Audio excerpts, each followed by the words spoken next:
All right, we're live. Peace, everyone. Peace, peace, peace. If you guys, I can see you guys in the chat. I'm just gonna make sure I shout out a few people. I know we have Inya. Oh, so far we only have Inya and Just Do It right now. And so while others begin to come in, make sure you say hi to us. Let us know you're in the chat so we can give you a shout out. I see Inya here. Peace to you. Thank you for your continued support. You are just a loyal person from the jump, and we really, really appreciate you. And thank you for your congratulations. Yes, I'm climbing slowly but surely, but I'll get there. It's not a race for me. It really is a journey, and I'm enjoying it thus far and learning a lot actually.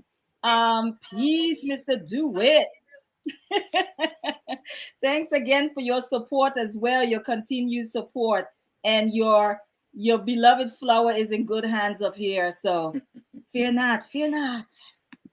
And Rhonda, peace, sis. This is another good sister of mine outside of YouTube. You guys, I'm surrounded by really, really good people, especially good women. And shout out to the good men too, because yeah. We have Darren, another brother from outside of these YouTube streets. Big up yourself.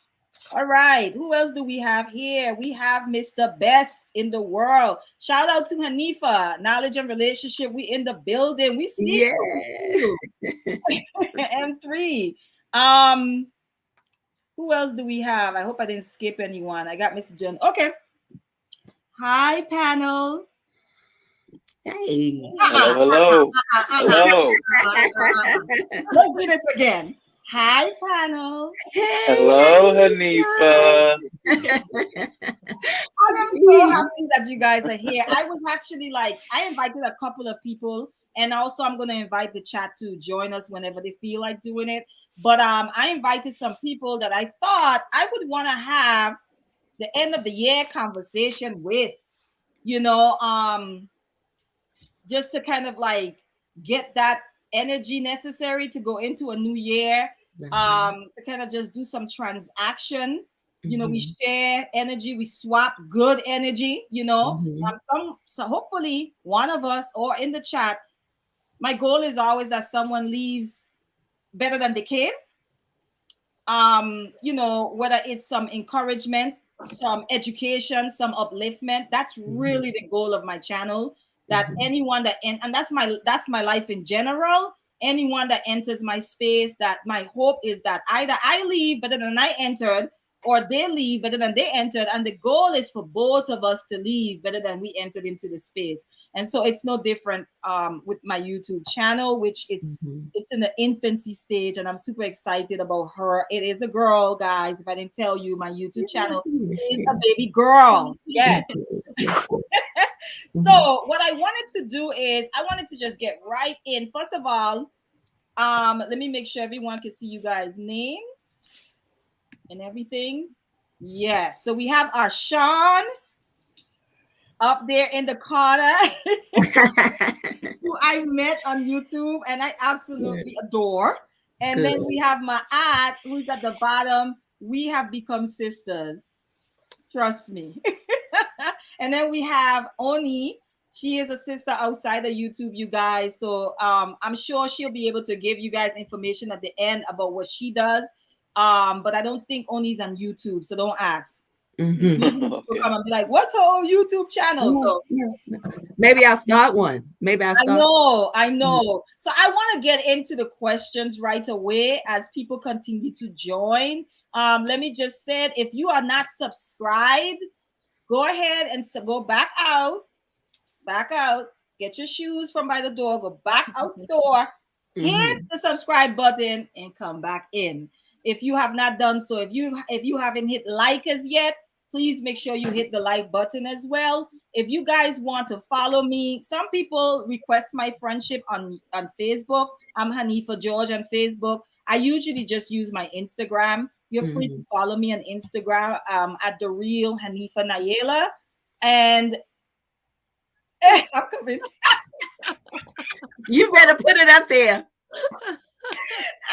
see, the dollar signs. this is why I love these people. Look, and if you're feeling generous, please, by all means, feel free to cash app at Goddess Hanifa. That is my cash app. Sometimes people ask if they can donate, so I want to make sure I put that at the bottom. I'm probably going to come back around and put it again. All right, so let's get into it, guys. I'm just going to start from the fresh. And I could start first. Where are you guys at on your journey? Currently, today, in this moment, where I see all kind of heads moving. Why? Let me tell you guys where I'm at. I'm at a rest stop, y'all. And I've been at this same rest stop for quite some time, right? And I don't even think I've gassed up yet. I'm just sitting in the car, right? That's really where I'm at my journey. I'm sitting in the car. I'm people watching. I'm writing what I'm observing. You know, I'm reflecting, but I'm just there. And one of the reasons why that I've realized that I'm not in a rush anymore is once you unplug from this idea of a ticking clock, life looks so much different, right? Because you don't feel like you are in this race. You know, I tell people all the time, like when you hear me talk about this is the feminine nature in me. When you hear me talk about why do we compete, why do we feel the need to compare and so forth, it is because I've detached myself from that a while ago, right? And so when I see people doing it, it's such a miserable space to be in my head, to constantly feel the need to run this race and compete and compare with other people. So for me, where I'm at in my life, on my journey, I'm just at a rest stop. I'm chilling. You know, there is, I will get into it because one of my topics is money, and I'll tell you guys where I'm at as far as money. But a big part of it too is, most of you guys already know, I lost my employment in September because of the mandates. And I found myself over the last couple of months, like thinking, would I be panicking if there was not an extra income in my house? You know what I mean? Like in my head, I'm going through that. And I literally had to answer myself, no, because my mind and my spirit was already prepared for it. And it's not prepared for it in the sense like, you know, you're not going to have rough days, but prepared in the sense in knowing I am always provided for and protected, you know. And once that thing came, my mindset is kind of what has fortified me, because I'm still not working, you know, but it's what has fortified me, is what has allowed me to still laugh and play with my children in spite of, right? It's allowed me to say, hell no, I'm going to get my nails done today, right? It has allowed me to do that, right? And so the fortification of my mind. But yes, on my journey, I'm just at a rest stop, and I'm okay with that. I'm okay. I'm watching the cars go by and the people, and I'm fine with that. And I'm fine with where I'm at in reflecting on myself and doing that work. So you guys turn. Ashan, where are you at on your journey, sir?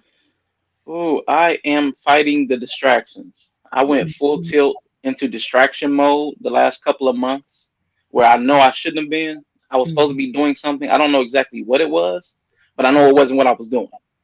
Like, so at this point, I'm trying to pare back. I'm trying to pull back, rein myself back in, because as you know, where we met, you know, it was like I was fully involved, especially in the troll sector. You know, I enjoyed trolling. I was a little too invested. So that's what I'm trying to regather myself. So looks like you're on mute. How is that going? It's going okay. So I mean, I pulled back from a few different places, and I'm investing my time more, I guess, judiciously. You know, a lot more sparing. I'm not as divided, and not as everywhere, not as all present. But I have to now redirect that energy into something positive and productive. That's where I'm not over that hump yet. But that's where my goal is. I'm still doing some writing, making sure I'm still reading. Okay. But I know there's something else I'm supposed to do. I just haven't captured it yet. Okay. My aunt? Okay, so where am I? I'm in a trusting process. So when I say that, it's trusting first who I am. And I've always been a person to sit back, watch, not really react to everything. And because I tell my children all the time, I hear things, I see things that you do, but I don't always react to them. Mm-hmm. And so I'm in that process where I am trying to trust more of my intuition, trusting who I am, and not always thinking that I don't have a voice or a place in whatever process that I'm in. So really trusting that I have everything that I need, and that I can trust my gifts, I can trust my thoughts and my energy, my intuition, all of those things, but also then trusting those who are around me who say, I got you. I Mm-hmm. got your back. I'm Mm-hmm. here for you. You know, that's a hard thing for me to do. Mm-hmm. Even with the last 2 years, how they've been, and even being able to say, like, you know, my husband saying, I trust you, I got you. You don't have to do this if you don't want to do this. You can do this, but you don't have to. And trusting that. So I'm in a place, and even with sisterhood coming, being kind of big this year for me, Mm-hmm. trusting women around me, but also trusting when people show me who they are, believing that, and being okay to move on. Yeah. That That's is. a, that's a good point. That's the Mhm. other side of trusting that we don't talk about, where it's like trusting who people show you they are and being okay with that. Mhm. That's the other side. Not feeling the need, as women specifically, and I don't know if Sean could speak from the man's perspective. There is this urgency and it's like an urgency to change people. Mhm. So they show you who they are, and it's like, okay, well, if that's who you are, then I'm gonna try this and make you something else. But being accepting of that, and you only got you for me is like two options. I either learn to navigate, right? That Mhm. person when they're in my space, like how to work with them. Mhm. Because, and we're gonna get into this too, because this is one of the issues I have with cancel culture. I think we are so multifaceted, right? And multi-layered. And I think sometimes we pick one thing about a person and we make it the whole picture of them, and then we want to cancel the whole person, right? But so I'm learning, that's something I'm working on to my art, where it's like, yes, you show me who you are, but am I able to give you the grace when necessary? Because it's not going to be necessary every day. But will I pass you on your with your flat tire on the road? Am I Mm. that hurt by Right. who you are? You get what I'm saying? So that's a different side of that. We're gonna get into all of that. But my thanks for pointing out, because that's another side of the coin that we don't talk about. Trusting people are who they say or show you they are. Mhm. That's a good one. All right, Oni, where are you? Where are you, Mama? Where are you on your journey? Oh, this is so wonderful because I think that all of you have said something that you're working on that relates to what I'm going to say. And so I said that because I always like to celebrate those times when we're in synchronicity together. And it reminds me that there is such thing as divine order. Like there's no happenstance or anything like that. So having said that, this year has been really, really powerful for me in that regard.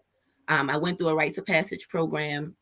As a matter of fact, today is my anniversary of when I started, last December the 31st. And I'm in a position now to help the next sisters that are going through. And with that, I've been on the journey for a very long time, right? I've had my rest stops. I had my distractions. I've had my times when I didn't trust myself and my intuition. Where I am now is okay with all of that. So I may have a rest stop today, and then tomorrow I'm right back on the road doing it again. And I'm okay with that because I understand the ebb and flow now. I trust that ebb and flow. I honor that ebb and flow. Because what it all talks to me about is self-awareness. That's what I hear everybody on here saying so far is like, you all are self-aware. You're plugged into what you're doing in a way where you're able to articulate that and embrace that. And it's going to only catapult you into the next big stage of development. And I say y'all, but I'm talking about myself. This is my turn, right? So all of those things together is where I am. I'm able now to see, oh, Oni, you have this gift, you have that gift. I was stagnant thinking I only had this one gift and I had to roll with that one thing. This year, I've been able to tap into a whole bunch of my gifts, and it's still so much more to come. I've been getting used to the technology and things like that. So I'm excited about that because I've been very intimidated I'll have a conversation with Hanifa just one-on-one when I see her, but being able to do it in this space is something that I see I'm growing at. And I'm very excited about that because it might be something else in store for me, right? I don't know. And I ain't putting nothing on it. I ain't putting nothing on it. I'm really excited about just moving with that ebb and flow and just really celebrating my victories along the way. And because of that, it allows me to be able to trust other people. Because I'm so tapped into trusting myself, and I know that I'm, like Hanifa said, I'm always going to have what I need when I need it. You understand what I'm saying? And I know that I am quite capable and so powerful within my own right. I have no objection to seeing that on the outside with other people. So I can trust it. And if it ain't for me, guess what? I'll see that too, because I trust my intuition. And my intuition will tell me that's not your lane. You know, and it's all right. It ain't no harm, no foul. I see you, I honor you, and I move on. Because if we just not on the same frequency, we not on the same frequency. That's it. That's all. That's Somebody else will fix, you know, I'm not trying to fix nobody. Fix somebody for what? I ain't got too much time trying to get Oni in line and keeping her and maintaining her alignment so that she can do the work that she is sent here to do. So I don't really have a lot of time to be not trusting. And I'm going to pay attention. People will always tell you who they are. You just got to listen. And so I'm listening. I'm trusting. I'm excited and celebrating. I'm looking forward to everything that's coming my way and just making sure that I'm in the position to handle all of that. Yeah. Right? Because when you get more responsibility, right? So yeah, that's where I am. I'm happy, excited, looking forward to everything, everything that's to come, and then figuring out what I get to give back, how I get to contribute. You know what I'm saying? My life will be able to help the next one. So that's my thing. And I'm gonna get into something at some point, Oni, when we met in person, something, and I want everyone to speak to it. But something you had said to me when we were talking about the different parts of our personalities. Oh, yes. We're going to discuss that in a minute. Okay, but I'm going to throw this in there real quick just to mix it up a little bit. Do that. What is an unpopular opinion that you usually keep to yourself? Ashan, we know you have a million. Oh, come on. Come on.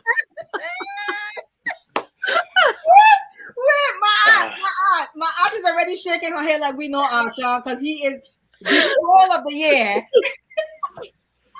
There's I don't even know where to start. Like you said, there's so many. I don't know where to start. But I was on Okay, we can all give at least two. Okay. Okay. I'm gonna start with my aunt Ashan. My aunt. Okay. All right. My aunt. You want me to go to Ashan first? Yes, please. Okay. All right. Because we know you probably have a bag full. Okay. No, unfortunately, I do. Okay. Give us your top two unpopular opinions that you just keep it to yourself. All right. There's tiers 2, and they're both related to like kind of where we met, like in the black manosphere type space. Okay. So 1, I do think, and a lot of people have said this more recently, men need to stop talking about the submission thing if they're not going to talk about self-accountability. Like if we're not going to be accountable ourselves, you can't worry about what the other person is doing. You have to clean your own house first. And as our house is ourself sometimes. So if you're by yourself, you're not in a relationship, like start with yourself. Like fix yourself, get yourself right, and quit pointing or looking at across the street. Because if your house is not in order, you're not going to attract anything anyway. I mean, so that's a big thing that a lot of people don't like to say. It's unpopular. But the next one is also in the same space. I heard a lot of people talking about as far as dating, they don't want to spend money on dates, and they consider it simping. And it was like it was a trigger for me because like these same dudes will be like, tap into my Patreon, send me these cash apps, do these super chats, spend money on me, but don't you take a woman out to dinner. And I'm like, God, come on, seriously. So you want dudes to simp for you, but not simp for a woman. Like where there might be some possible benefit in their real life, but you want them to send you money. Like, okay, guy, I get it. Wait, Ashan. You are making so much sense though. That's the crazy part. It's sort of like, okay, you said simp for me, just don't simp for those women. But simp for me, Yeah, simp for me. yeah. Okay, that makes a lot of sense. Now, I want to say to people who are in the chat, please let us know what your unpopular opinions are that you usually keep to yourself, because I'm going to be highlighting some of them in the chat as well. Any unpopular opinion that you usually keep to yourself. Arshan, I'm with you on that. The first one specifically, we have been, and I had on my list like some of the words that you just want us to just throw in the trash for 2022, and the submission one was one of them, because I'm just like, I just feel like you guys are not talking about submission, you're talking about subjugation, and there is a difference. And then also requiring certain things is going to mean that you will have to probably change and adjust certain things about yourself first. Otherwise, even if the person give it to you, you're not going to really know what to do with it or how to properly receive it. So I feel the same way as you around those particular topics. Ma'at, you look so ready. You look so ready. I am not ready for this. Okay. No, you got that deep breath though. Okay, let me give you guys one of mine. And I've been saying this. I you know, and I misstep on some black toes today. But for me, I just Not the black toes. just a few black toes. The thing of us, everybody's a king and a queen. I struggle as a black woman. And look, I believe in the God and goddesses. Why? Because I really believe all of us, because of the creative power of the tongue, because of some of the things that we can do with our minds. I really believe a lot of us, we have that divine nature in us. So God's goddesses, I have no issue with. But the king and queen piece, and I know where it comes from, but I just struggle with it, because I'd be like, nah, like the truth be told, some of your ancestors swept the palace. That's right. You know did what I'm it very saying? well. And right, and you just come from a long generation of palace sweepers, the best. Look at Arshan. Yeah. The best palace sweepers ever. No one can do you. Some of you guys come from basket weavers, right? The best in the village, the best in the community. You know, some of you guys come from a long line of teachers. Everyone was not royalty. And I literally had to, you know, I could say it now because I'm just like, whatever. But I had to kind of accept that within myself. Like, okay, I don't mind if someone says queen to me. I don't be like, don't call me that. Just like if someone says Merry Christmas, I don't celebrate it, but I say same to you. So if someone says queen, I'm not going to buck them. But that is my one unpopular opinion. I hope I didn't step on any toes, but go ahead, Ma'at. And I, you know, you hit something there, because I really dislike being called queen. And because of the etymology of the word, when when you tear that word down and the origin of it. So I don't really like it, and I'm with you. I don't mind being called a goddess, or Netaru or whatever, but I don't like the word queen. But I will say that something that there's so many things. I just think that it has a lot to do with the amount of toxicity that is in our community. And so I see so many toxic things that are normalized.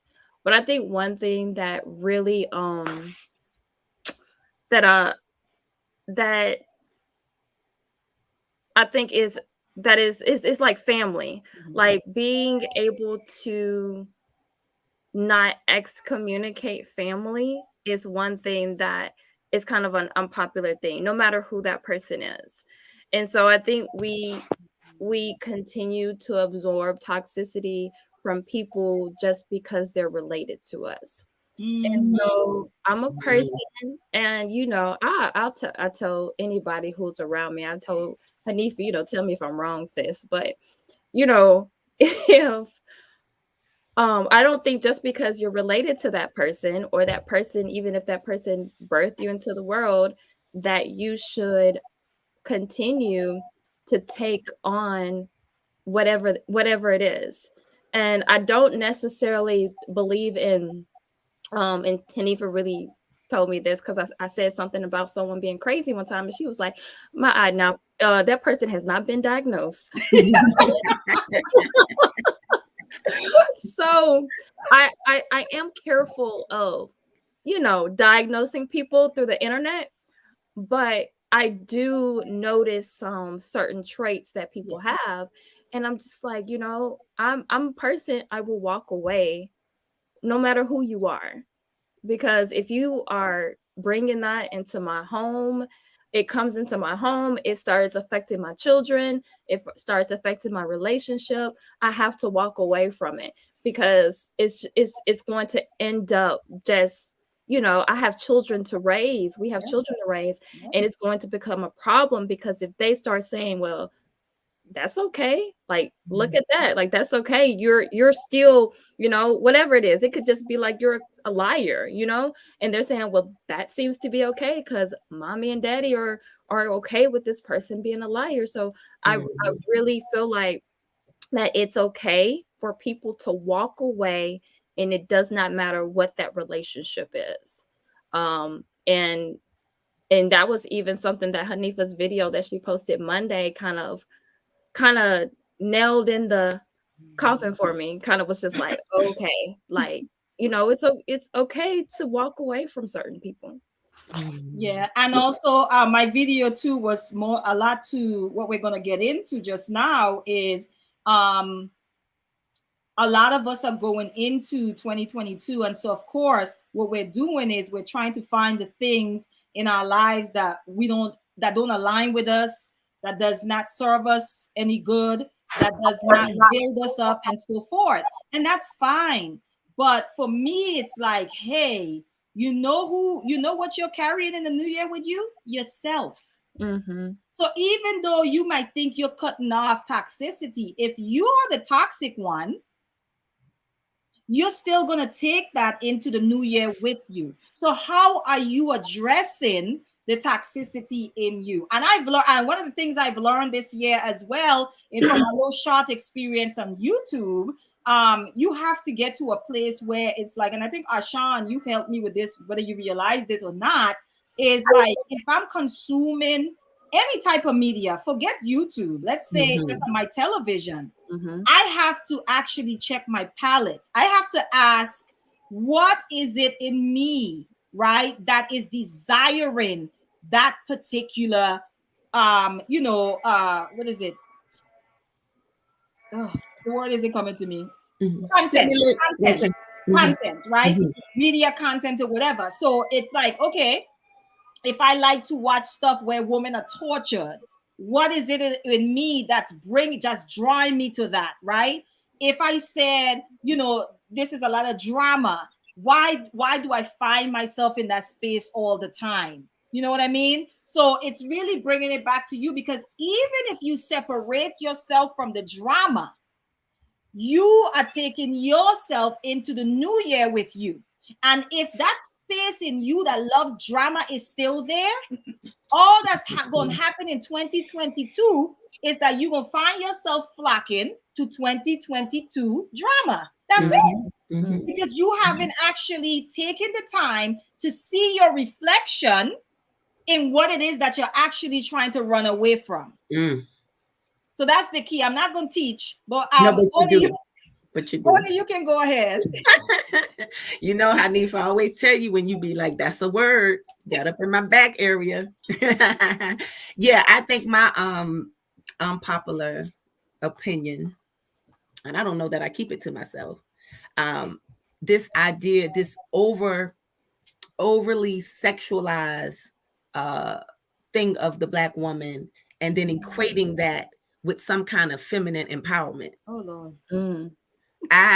I'm telling y'all, listen, I have to keep working on this, because I do understand. I understand all of the variables that push that kind of content and everything. But when I look at my young sisters and I see them making the mistake that in order for them to be in their goddesshood, right? Not their queendom, because the queendom that fits, right? Based on the etymology.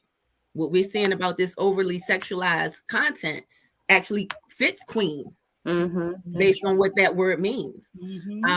But when I see them not being able to make the distinction, right? And everybody flocking to this small waist and big butt and half naked and long, you know, that has been a pet peeve of mine, I think probably since 2000, if not before that. But I see it happening more now. And it really is, you know, my unpopular belief. I have conversations with all kinds of women about it, you know, and surprisingly, some of the women that I thought would feel the same way that I felt about it actually advocated for it, you know, on some, oh, well, women should be able to do what she want to do. And I'm not saying she can't, but what I'm saying is, are we considering the young women to follow us? And what is it if we're giving them that and we're saying this thing about our bodies are beautiful and we should have this certain kind of freedom, but all they see is like what's the little girls' names that made that video this year? You know, what's the two little girls, the rapper girls? WAP. Megan Thee Stallion and Cardi B. Yeah, when that thing came out, all of these people was, oh, they young, they could. It's like, y'all don't understand them sisters being pimped. And if you can't see that they're being pimped, and then you, like I said, you equate that to some kind of feminine empowerment, then we miss the mark. So that's my unpopular. Yeah, that can be unpopular depending on the spaces you find yourself in. Yeah. I so agree with that because they will chew you alive. I think that there is more depth and more substance to understanding femininity in its fullness versus just aesthetics. And I think that a lot of us are trying to take a shortcut to it, to that feminine, that divine feminine empowerment or walking in that. We're trying to find a shortcut, right? And that's the American way. That's the Western way, right? Just the laziest, the shortest way possible, the most convenient way possible, the one that doesn't require any sacrifice. That's the society we live in. So most of us, we don't go unscathed. We show up in our lives and how we approach things in the same way, living in the society that we live in, because that is the mindset, right? And so I agree with you that I see it a lot where it's almost like I'm gonna, you know, I want to tap into that goddess power. So maybe if I dress a certain type of way, you know, if I wear certain jewelry and all of those, not realizing that there's an underground work behind the scenes, under the surface, deep level diving work that has to happen first. And what you see in a lot of people that walk in that power is simply a manifestation or an actualization of an inner work that has already taken place. That's right. And a lot of people don't want to go in the dark. They just want to show up in the light and be like, see me. That's right. Look at me. You know what I mean? Most people that are afraid of the dark. Sean, I see you raising your little finger, your little church finger. What you saying? What you got to say? No, I was agreeing. I was pointing. You were talking about me. Yeah. You know, the other thing too with that, what you were saying, Hanifa, if I could add this. Yes. You know, I think about it in ways of because I've been cultivating my femininity, right? So I've gone through those depths, and I continue to go through those depths so I can come out and shine, right? And what I find is that the further down you go, the more sacred it is. And so that my idea about this exposing your femininity in that way is like every eye that's on it, every time an eye is on it, it loses some sacredness, because you got to earn. You understand? You have to earn a right to even view this kind of sacredness I'm dealing with. This kind of femininity, this goddesshood I'm dealing with.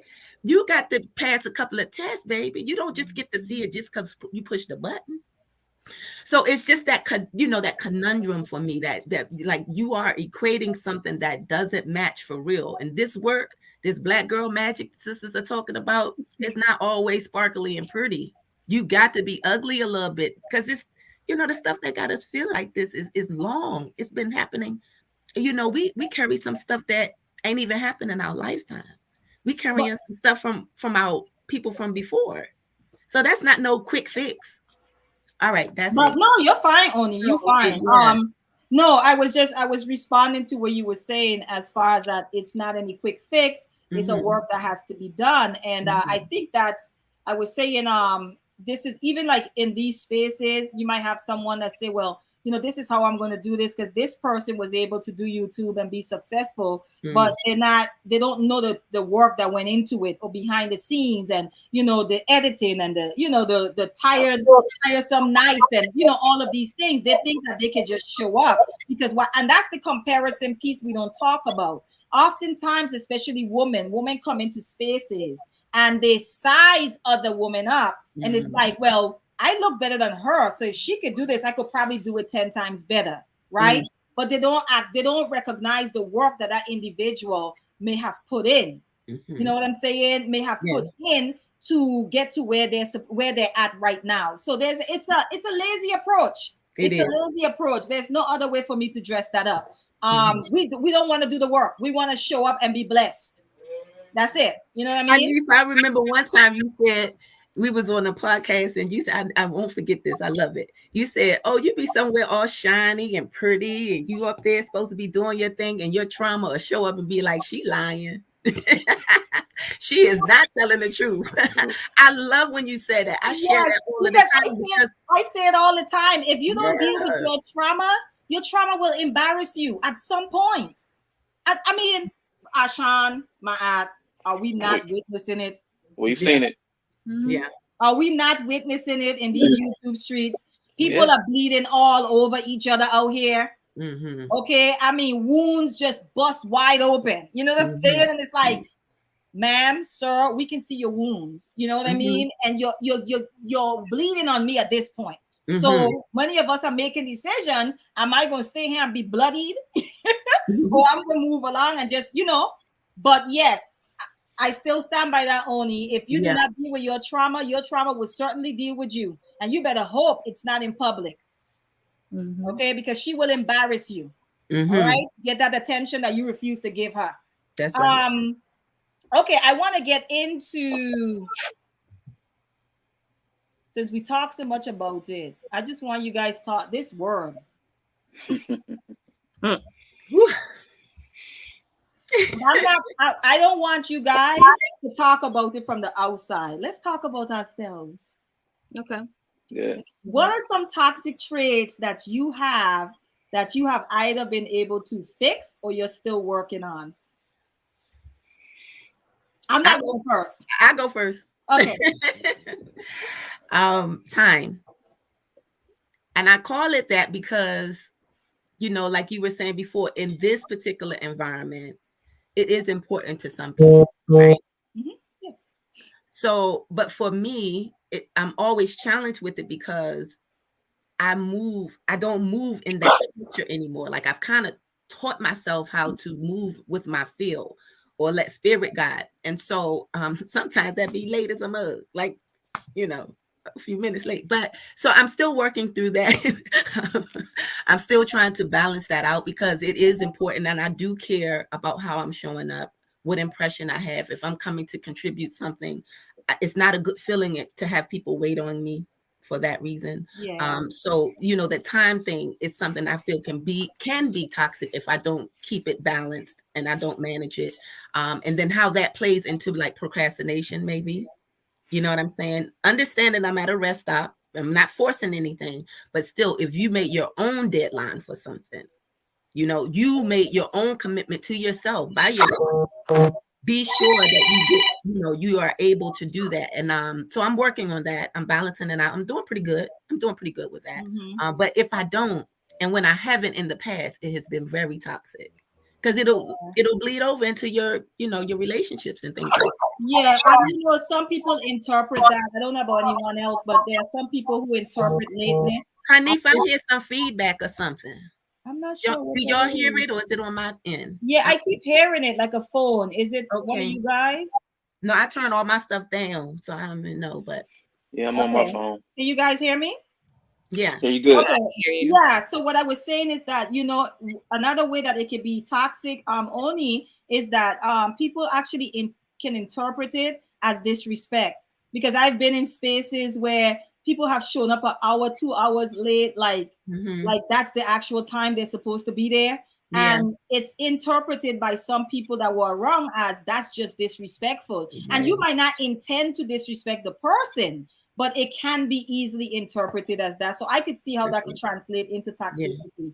Yeah. Then Mine it doesn't is, give a really good, I'm sorry, then it doesn't really give a good interpretation or perception of what I'm really coming to bring, right? Because in my heart, I'm never going to harm or disrespect anybody. That's just not how I move in the world.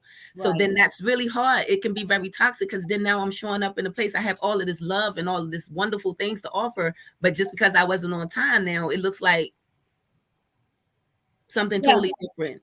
Yeah, and it ends up being you end up being misunderstood. That's Or right. someone end up labeling you. That's right. I would say mine is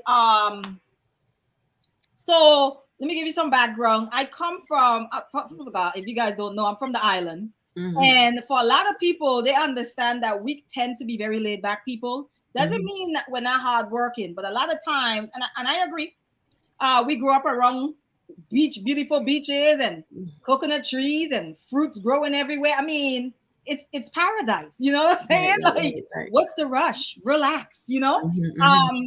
So, but and then also on top of that, I come from a family that has this trait of nonchalantness. That is my toxic trait that I'm working on, guys, because this year I had to accept certain areas that it actually worked against me or it was actually exploited. So what happened, what I realized is that when you set a certain bar, like you don't care, that's how people deal with you. And so I had to accept certain situations where I was like, no, that's because you put that there, right? You presented like it doesn't bother you, like you don't care about much. And so that's why people deal with you in that same manner. So I had to check that. And I'm still working on it because I really am an unbothered person in the sense of, don't get me wrong, I have a lot of fire. And for example, if I see people being bullied, I literally have a dragon inside of me, y'all, that just want to come and just spread the whole place on fire, right? Literally. I usually have to talk that through. And then when I get through on the other side, the wisdom kicks in. Right. And being able to, and the grace to be able to see that person as a person, right? And not as a bully. You get what I'm saying? So I have to work through that. But my nonchalantness, I've realized, and it's only this year that I realized that, like this is good, but it's not always good. And you got to be able to know when and where to be nonchalant. You can't show up like that all the time, because if you do, in some spaces, people will abuse that and use it to their own benefit, right? And actually, whether they intend to or not, end up disrespecting you. So that's my toxic trait. My nonchalantness is my toxic trait that I'm working on, because there's a flip side to it. The pro is that you're not as stressed out as most people, but the con is that people actually think that they can deal with you in the most mediocre way, and you won't even bat an eye, or you don't really care. Well, that's something I'm working on as well. All right, Ashan, go ahead. What toxic trait you got? I can't imagine. Stop it. I have multiple. I have so many. But I spoke to something earlier, and you talked about the feminine nature of wanting to fix people. And I don't know if it's a masculine trait, but I know mine is abandonment. Like, I will cut you off so quick. I will leave. I will walk. I will ghost without a second thought. And to me, that's toxic because sometimes you don't give the opportunity for growth. And I know there's a lot of growth sometimes in conflict and challenge, and avoiding that is not necessarily helpful to yourself or the other person. So I know that's definitely one of mine, because it's so easy for me to just walk away and abandon it. And another one you spoke to is dehumanization. You spoke to, like, if it's a bully, you'll quit seeing them as a person. Like, coming from the troll perspective, you start treating people like they're not people. You'll start to criticize and pick and make fun of. So I mean, that those are two easy, right on the surface, excuse me, toxic traits that I carry and I'm working on. Yeah. Ma'at, go ahead. So I think my toxic trait, and have, I think I have a few, but one of the toxic traits that really is something that I'm working on, is something that I've done since I was young, is comparison. And that is difficult for me because I just even remember like being in like my younger years, and I'd be like, oh well, she likes her better, or or she's doing this. But what happens is when you compare yourself to others, you're reducing your own gifts and who you are. Because I'm trying to be like you now. I'm Mhm. trying to I'm trying to be who you are, and whatever, and just like you said, Hanifa, the things that you had to do to get to be who you are. And even I my degree was in music, and so one thing that even you spoke on, like your trauma showing up, it's just like you can put all the makeup on, you can put all the dress, everything on, but if you're not working on your gift, if you're not working on your technique, if you're not working on all of those things yourself, you can compare yourself to somebody else all day long. But if you're not working on you and what you're doing behind closed doors, staying up late nights, working on your craft, then it doesn't matter. And you're going to continue to compare yourself. I learned that even like business, YouTube, being a musician, everything. When you got your head down and you're working on what you're supposed to be working on, it doesn't matter. Like you're not going to be comparing yourself as much. It's still a happen, but you're Yeah. not comparing yourself to other people as much because you are working on what you're supposed to be working on, and you are laser focused. So that's something that I think YouTube has really put an eye on, because being on these platforms, you get compared to other women. And sometimes you start saying, oh, well, okay, she's doing this. So do I need to do this? Do I need to look like this? Do I need to put on some makeup, or you start doing all of these things, comparing yourself. But then you have to stop and say, like, just like I said in the beginning, trusting who you are, trusting your own gifts, trusting your own energy, trusting that people value what you say and what you do. So that is something that I'm really working on, and starting to try to, get out of that comparison and comparing myself to others. I was listening to you, my aunt, and that was so good because, as you were talking, I'm just like, oh my gosh, like, you know, I was thinking of like action steps, right? Like when that happens, because I think we all deal with that. Even Sean, men, I think men deal with it. It just looks different, right? But I think men deal with that, right? So I was thinking of action steps, and I'm like, okay, so when you face something like that, where you're dealing with a feeling of, it could be insecurity, it could be comparison. My auntie used the example of, oh, they like her more. They think she's better, they think she's smarter, whatever that is. Like, what do you do? And I'm thinking to myself, what have I done in when I've dealt with that? And for me, it's really just like stepping back, identifying where it's coming from, right? Because usually there's something going on when we're feeling like that, usually. And identifying where it's coming from and just facing it, right? And then taking the energy that you've been focusing on somebody else, taking it and focusing on, well, what am I good at? What are the things that I need to be doing that I'm good at, that I have been neglecting because I've been so focused on what Oni's been doing or what Ashan's been doing, or my ad. Like, how do I take back that energy and focus it on what I should be doing? And that has helped, right? We all have different ways in which we deal with stuff. But I was just thinking of like, what are some action steps that I actually took? And for me, I think the one thing that works is really going back to what's good about me. Right? And that's why it's important. And we're going to get into this. Some of y'all going to be on here blushing in a minute because I don't feel like we talk about ourselves enough. Right? Because a lot of us are afraid of being seen. So we know if we talk about ourselves, it's going to draw attention. And some of us don't like attention, right? And I know, like for me, I believe it or not, I'm very social, but I'm more of a background person. I'll do that in a minute. Before I'm usually pushed in the front. I would prefer to be in the shadows, right? That's where I'm most comfortable, right? But learning to stop and look at what's good about you. Let's do that right now. What's good about you, Ashan?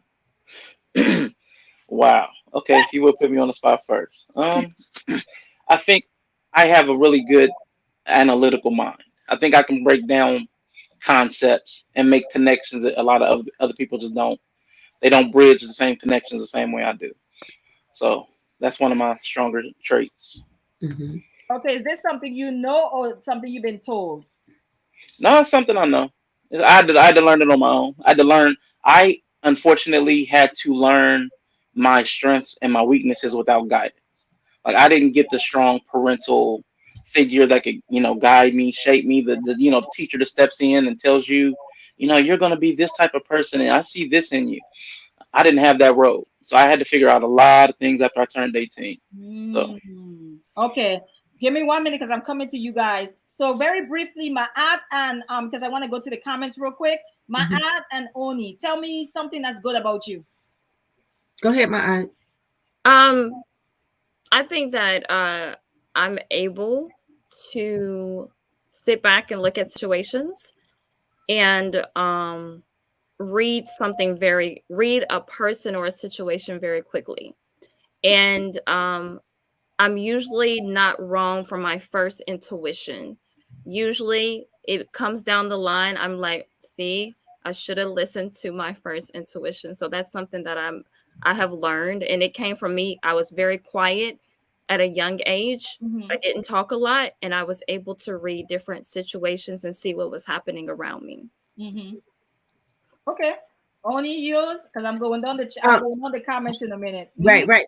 Mine is this deep, deep, deep connection to love.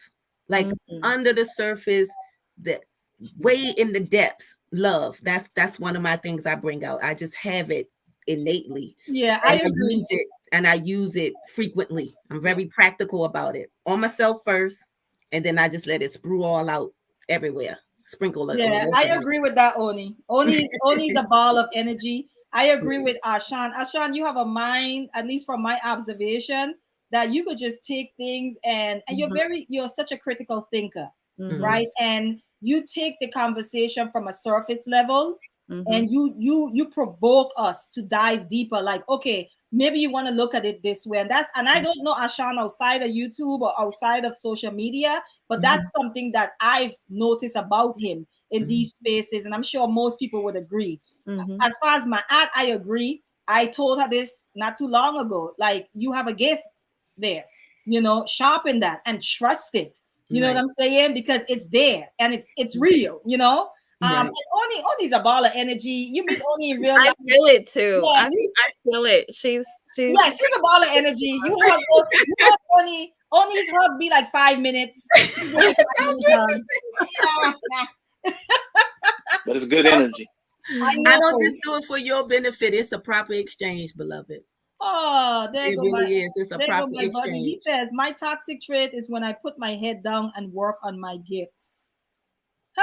Really? My toxic trait is when I put my head down.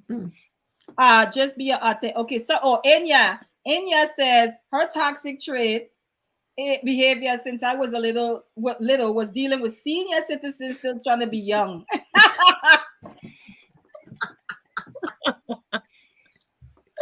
70, 75 with the hat turned backwards. Is that what we're talking about?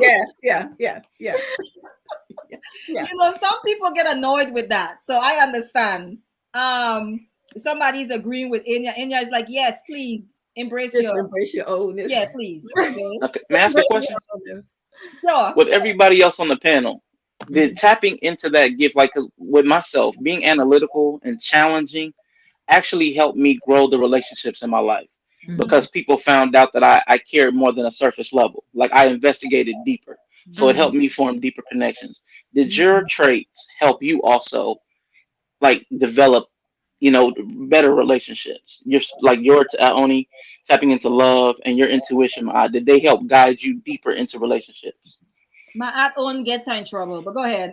Yeah, I was just about to say that it can, but it can also, I don't like to say, for lack of a better word, hurt the relationship, because when you already know kind of that person and you already know, like I said, I look at things, I don't always react to them in the time.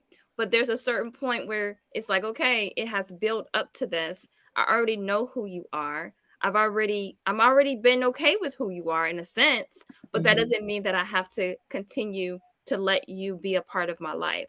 So in essence, it can, because there are certain people that I meet from day one and I'm like, they are amazing people. And so I continue that relationship with them. Mm-hmm. And then there's people who I might know, but I'm still giving them a chance. Mm-hmm. And then they end up showing me who they are. So it can help or it can hurt the relationship. Yeah.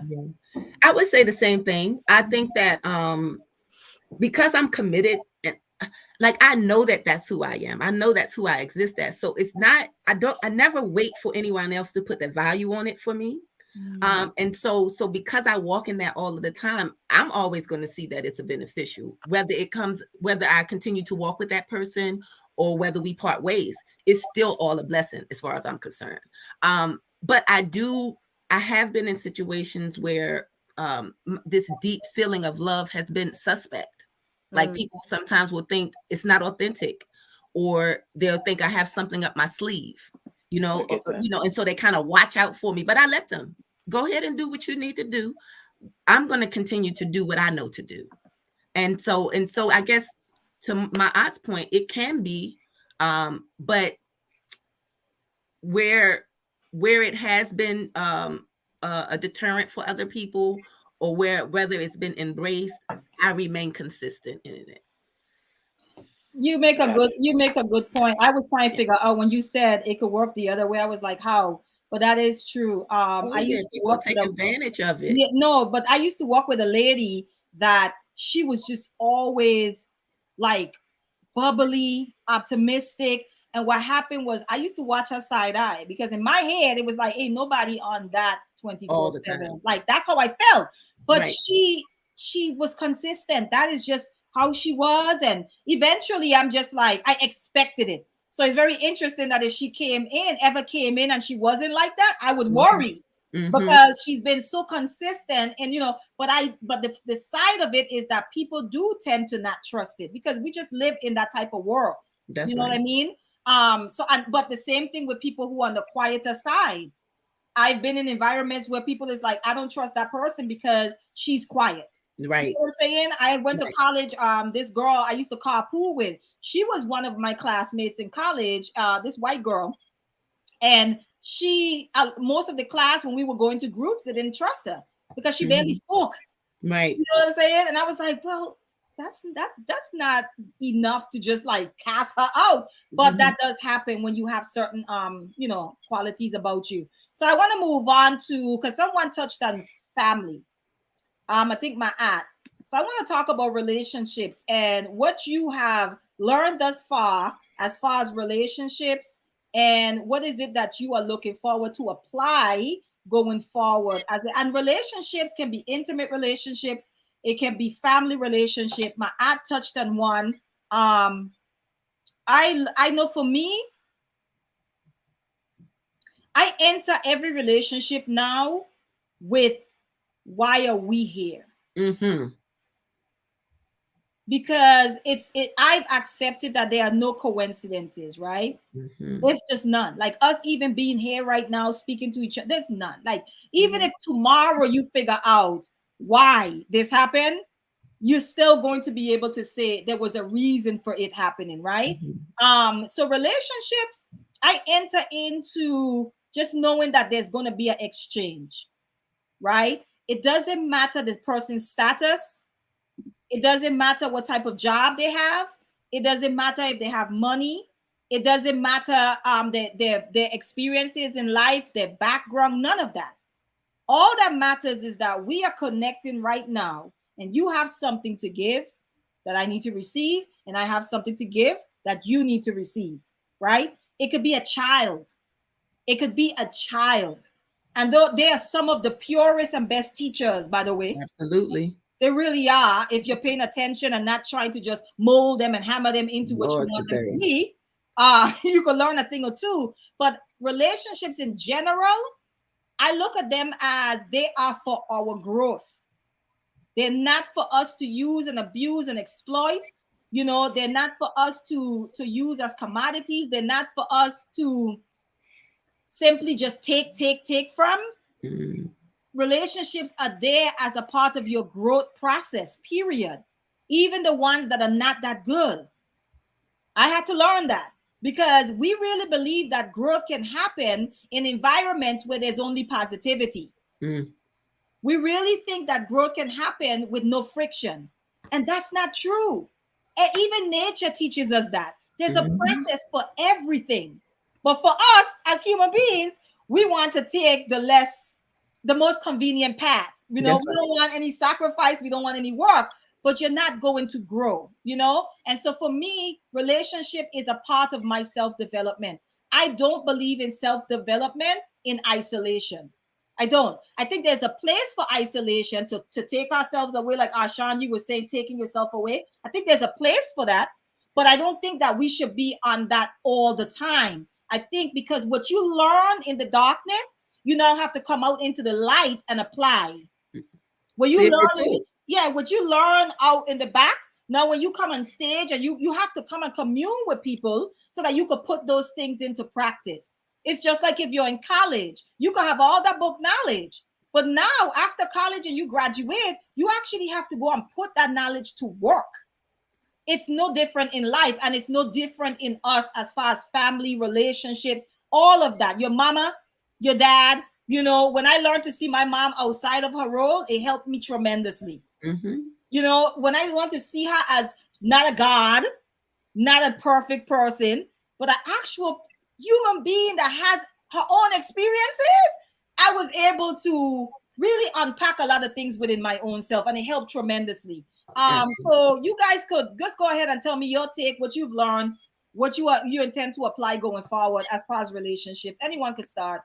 And I want to piggyback off of what you're saying, because I say all the time that every friendship, relationship, whatever relationship that we have, it requires work. So the relationship that you have with your parents or your children, that is a work. You know, a lot of, I think people miss that you still have to work on your relationships with your children, with your spouse, whomever it is, friends, everyone. And so with that is also learning how to communicate with each one. And everybody's communication style is different. Men and women's communication style is different, but then you also have differences in those communication styles, even if you are women. Like the way that I communicate with Hanifa may be different than the way that I would communicate with Oni. Like those communication styles are different.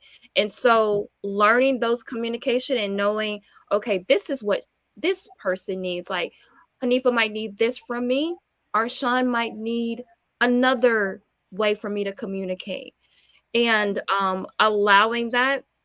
And I've learned from the past few months with my children, with my husband, with different people that I've been talking to, is that even if I've known you for a short amount of time or a long amount of time, that I'm still learning how to communicate with each person in my life and allowing for that growth, because as you learn yourself and learn what you need, you're also going to learn how you can apply yourself to someone else's life and what they need.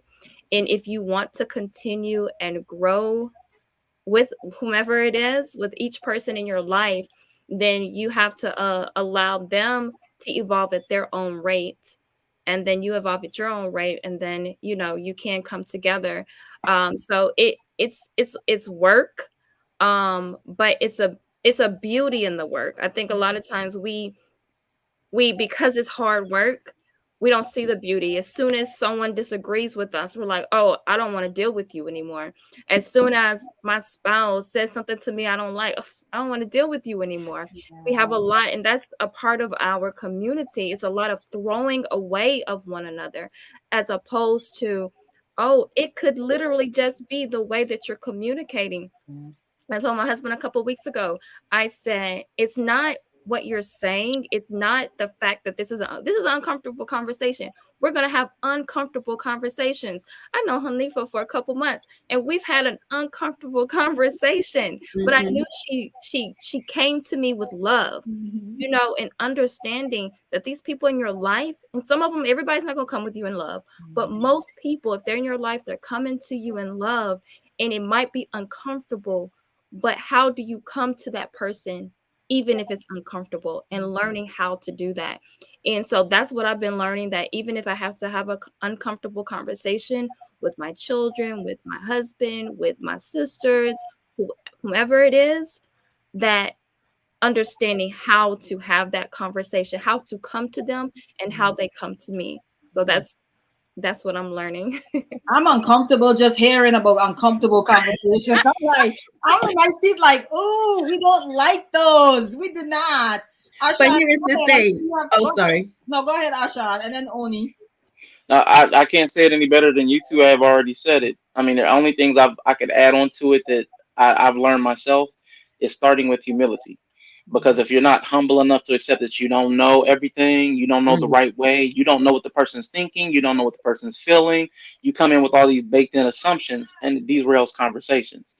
So humility is a big step that I had to learn myself, and it helped me further a lot of relationships. And the second is like my spoke on being open.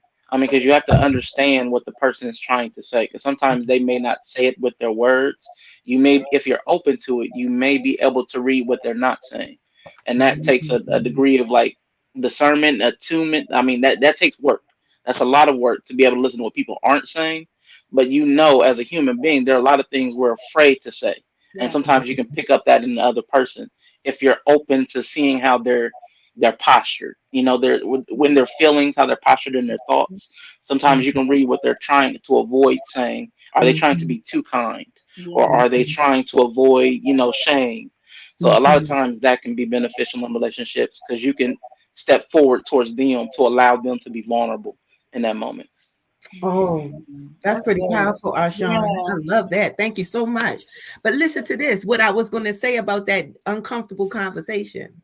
And it's just tied together how we talk about growing, right?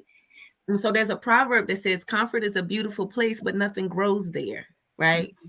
And I say that because my opinion about relationships is just that I am relating. This is just my playing field, right? Like you said earlier, like if I'm doing all of this work in the dark, when am I going to know if it really took? I think relationships is a place where I use to see, and I'm like you are, Sean, in that I love to listen, just to listen to what people are saying and what they're not saying. I love to find what their love language looks like. To your point, my eye, you may communicate with Hanifa different than you communicate with me because we're different audiences, right? And if you want to effectively communicate, then you got to know who your audience is. And so you will need to, switch that up and stuff. And so all of these things for me are a part of relationships. I think all of that comes, I get to practice how I communicate. I get to practice, expressing and showering, sprinkling people with that deep love I have. I get to be challenged on my stuff that ain't right. You understand what I'm saying? Because a lot of the times, well, for me, most times, if I do see something in somebody that I don't like, it's reflecting something. And so I've been practicing that for so long that as soon as I see it, I'll be like, okay, well, Oni, maybe not in this particular relationship you show up that way, but let's scan and see if in other relationships this is how you show up, because it has some place to go as to why you would even be annoyed or irritated by it. It has something to attach to within you. And so I use relationships in that way to practice my stuff. You know what I'm saying? To see if all of this praying and all of this, loving up on yourself and, affirmations, all of the stuff that I do. How I know if I just keep it to myself, And so I use relationships in that way. I'm listening to all you guys, and I was just like, you know what? All this work that has to be done, we shouldn't be minding nobody else's business. It's a lot. It's a lot. Unless you're minding the business in the way of resolution, like yes, but I'm just now saying, so you can benefit it. Yeah, But in general, I'm just like, we're talking about you guys just talked about work in relationships as far as your children, your family, your friendships, all of that is work. And then when you started talking about being able to recognize that I can't maybe talk to Arshawn the same way I could talk to my aunt, that's a skill. that That is is. a skill. That is work to be done. That's something that you need to master. So I'm just like, and I've learned this over the years that there's so much work to be done in self. And Ashan, you started off talking about distractions, and it's Yes. important to know when you are actually being distracted, right? That's important because some people are distracted and they don't know it, Damn right? know. No, they don't. They're just like, no, I'm just participating, but there's a whole lot of other things that you could be doing, right? And the work of self is such a continual work, right? It's like a forever work that there's always something to do. Like my aunt was talking about, to master. Whether it's a craft, whether it's a skill set, whether it's being a better friend, right? Being a better daughter, being a better mother. Like there's always something to do as it pertains to self. So when we find ourselves getting caught up in other stuff, then we know, and it's not it's other people business. Then we should know that, okay, I'm being distracted because I really got stuff to do as far as my own self-development. Someone mentioned something, so I'm going to jump into this topic here. That's the thing you don't like. That's a curse word to Hanifa right there. People be cursing at her with that thing right there. No, honestly, you guys tell me how you feel about cancel culture, because my aunt talked about, the reason why I said I'll just jump right into that topic is because my aunt said we love to discard of each other. We do. And one of the things, I used to be like that. One of the things that have helped me is myself, is really recognizing that, no, Hanifa, you could be like this, but you're also like this, and you're like that, and you're like that, and you're like that, right? All of these things make you who you are, right? Okay, so it might be a part of me that somebody may not like, right? But there's another side of me that they're like, but I appreciate this about that sister, right? Or that girl, that lady. Even though she have this with her, she also have this strength, or she have this thing going. So this is why I struggle with cancel culture, right? Because and I know I don't want to, I'm just going to use this as an example because it was a hot topic. Arshawn, don't kill me. I don't know how you feel about this, but something about the troll, the whole R. Kelly thing, the whole, are we able to separate an artist from their art? Right? Because that thing, that book that person wrote may have saved your life. And then you find out later on that that person, let's say, was a pedophile. Does it change the fact that they wrote something that transformed your life? It does not. It does not. So what happens is, we're like, this person is like this. So, and this is probably a bad example, but this person, let me take pedophile off. This person is a bad husband. Okay. This person cheats on their wife, or this is a bad wife. She cheats on her husband. Okay. So now I might say, well, I don't stand for that. So I'm just going to disassociate myself, from that person, However, that person might be a prayer warrior who done prayed me out of some things, if that's what you're into. That person might be a healer. Yes, healers can be bad wives and husbands. And I think this is the thing that we need to understand. People saying he's a bad husband does not mean it's a bad father. Someone being a good father does not make them a good husband. Right? That's just how complex we are as people, as individuals. And that's what sort of helped me not to just cancel people out. But if there's something that you are functioning in, I don't have to participate in it. But it doesn't mean that is all you are. If I'm clear, am I clear on that? That's kind of what reeled me in on cancel culture. What are you guys' thoughts on cancel culture? Ashan, you can go. Yeah. All right. Well, I have a mixed feeling about cancel culture. I've had this debate with my nephew because he's 20 and he's heavily into the social media type atmosphere where they're like, seriously, it's a deeper knowledge for them than it is for me, where I'm a viewer as opposed to people that kind of live their lives in that space. But I don't feel like it's necessarily a bad thing in and of itself. Like it's personally me choosing. I'm choosing not to partake in something. It's where it gets, and he's tried to push me on this. Cancel culture is bad when you try to pull everybody else in to stop this thing. Like when you're trying to get a mob together to tear something down, that's where it can become a little negative. I mean, because there may be a thing like you said, if there's a pedophile, you do need to bring, justice. Yes. Some that protection is needed, Yes. but sometimes that's not necessary. Sometimes it's somebody just says something you didn't like, and for you to mob up and to get hundreds or thousands of people to try to deplatform this person or to prevent them from speaking. I mean, that's where you slip over into, I would say, a negative space. I believe it's like most things, it's neutral. How we employ it is where it goes wrong. I'm going to use the example of, and only might be the only one that don't know what we're talking about here, but I'm going to give you the example. So recently, a particular network was down, right?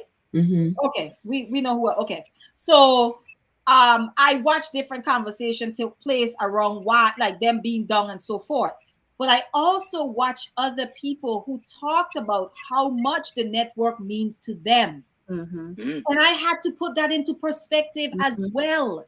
I might have an issue with someone, maybe something that someone said or whatever, but it doesn't change the fact that my art might be benefiting from that space. So when I go as far as rallying the troops, like you say, Arshawn, I'm not realizing that the thing that was probably helping my art grow, I am now snatching it away for my own selfish reasons. You get what I'm saying? So now I'm going to cancel Oni out, and no one gets to benefit from her simply because I don't see the benefit in her. Yeah. That's the tricky part, right? And I watched the interview with that network, and I watched those men talk, and I appreciated it. I watched the whole conversation. I saw the comments, I saw the support. And right then and there, I was like, you know what? You can have an issue with someone, but it doesn't mean everyone else should have an issue with them. It doesn't mean that someone won't benefit from that person and what that person has to offer. And that kind of helped me to humble myself, because we're all a work in progress, and say, no, you might not need that, but somebody else may. And I'm talking about things that are not detrimental or harmful in general. Let me be clear on that. But those simple things, like you said, a difference in opinion, a difference in approach. And now you just want to annihilate this person, get them off the face of the earth. Like I got checked in my own spirit about that, right? But go ahead, Ma'ato Oni, you guys jump right in. Cancel culture, what's your thoughts? When it comes to cancel culture, I hope this is not like going into another topic, but I think a lot of times when it comes to cancel culture, someone else is telling us who to cancel. Like it's not coming from our own spirit, our own thought processes. We're tuned into media, and someone has said this. When it comes to R. Kelly, and like even when it comes to R. Kelly, we understand also that there was a trauma that happened to him as well.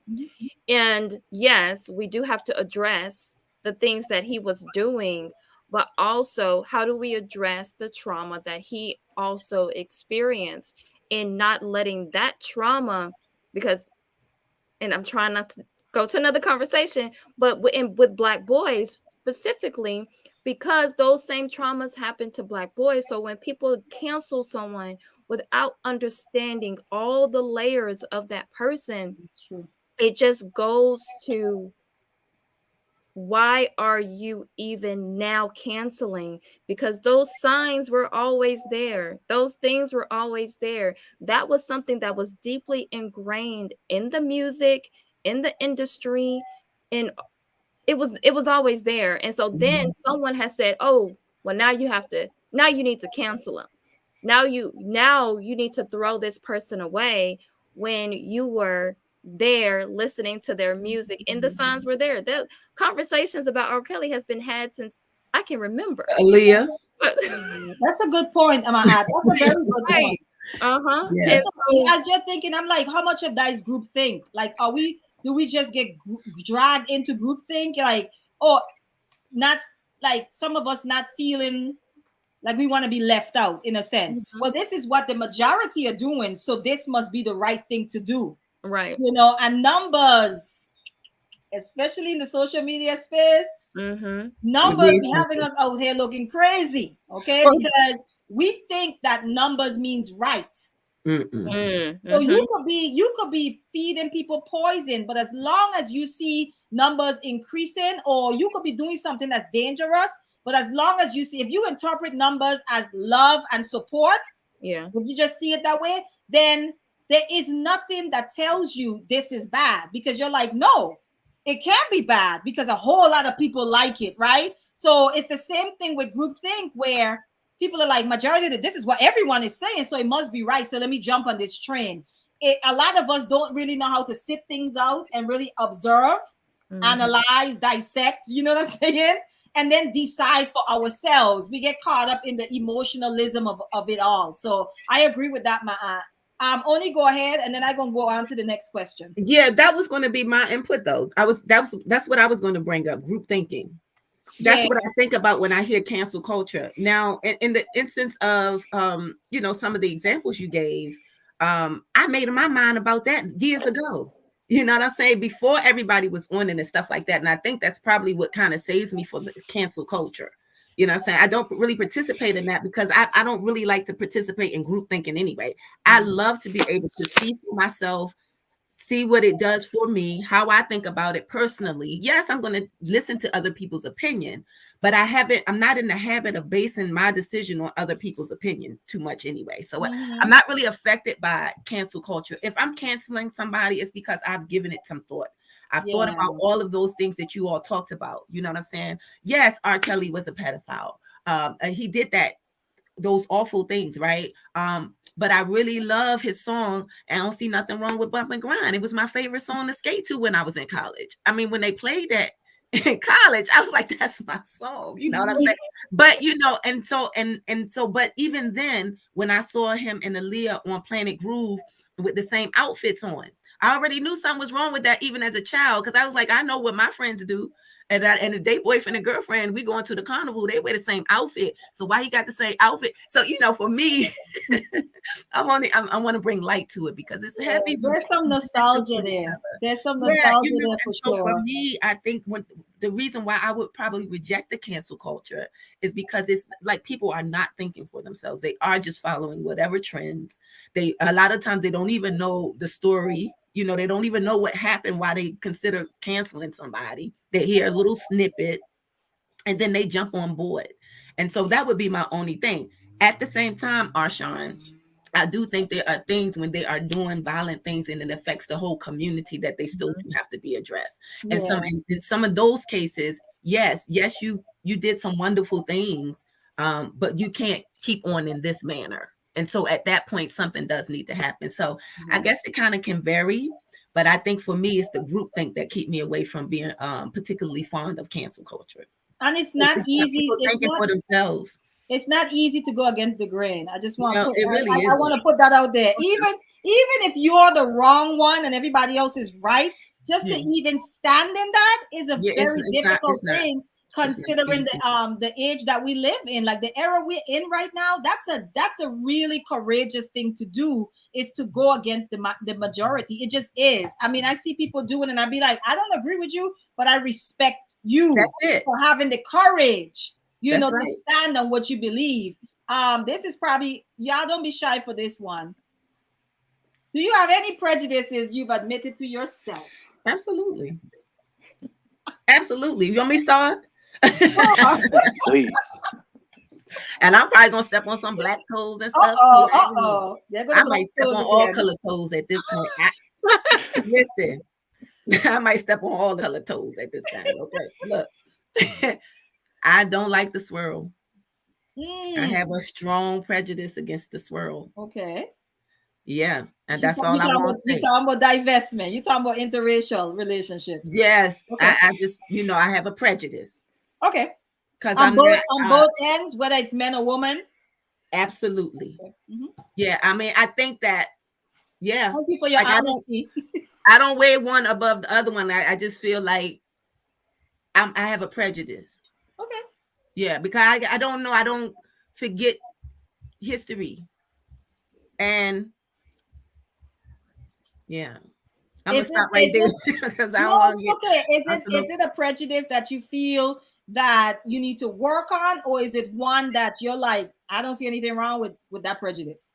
Oh no, I'm not working on it. Oh. No, no, I'm quite comfortable. No, I'm quite comfortable with my prejudice. I talked to my son about this. Let me just tell y'all a quick story and then let somebody else talk. But my son, he's 16. At the time, he was playing the trombone with the DC Youth Orchestra, right? And we went to the practice one time, and I saw all of these little girls look like they was from Britain or something, and they was just so crazy about him and everything. And say like this and say like that. And so I was observing and everything. And so later on, when we were on the way home, I said, "Say like, you can never bring Becky home, right? You can never bring her home. I'm sorry, be friends, play music together. You know what I'm saying? I think that's a beautiful relationship to play music in the orchestra together because the instruments and stuff, they go well together, but you can never bring her home to be your wife or anything." He said, he looked at me with his little young, big old eyes, and he said, "Mom, that's prejudice." I was like, that's an accurate assessment, son. Mm-hmm. It is. And that's how I feel. So I'm not trying to work. I mean, in this moment, I don't know, maybe you all will offer something, or, I'll have some more conversations and something is offered that I can consider. But right now, that's how I feel about it. And I feel strong standing on that. And, no, we won't cancel you. No, please don't. We just talked about groupthink and people. You cancel me, that's fine, because I'm gonna be all right with you canceling me, babe, because I'm gonna still stand on what I stand on. But I'm a Black nationalist, so in my mind, Black man, woman, and child is how we restore our families. And I look at that as a way of, it's counterproductive, in my opinion. I got you, Oni. I know what you're saying. We're clear. Arshawn? I don't know that I still hold a lot of prejudices. I have a lot of biases. I'm full of bias, but I try not to judge until you've shown me something.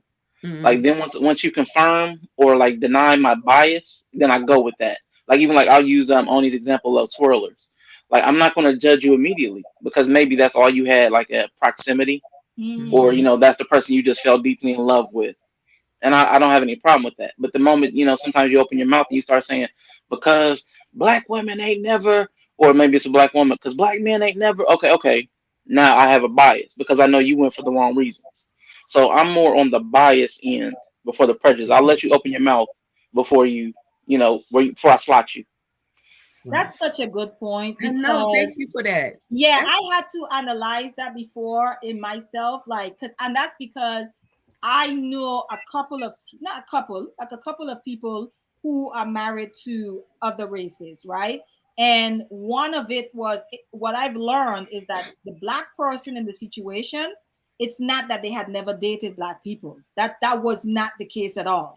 And so I'm very careful with that, because to simply look at an interracial relationship and say they're in it because they hate themselves and they hate Black people is a bit of a stretch to me.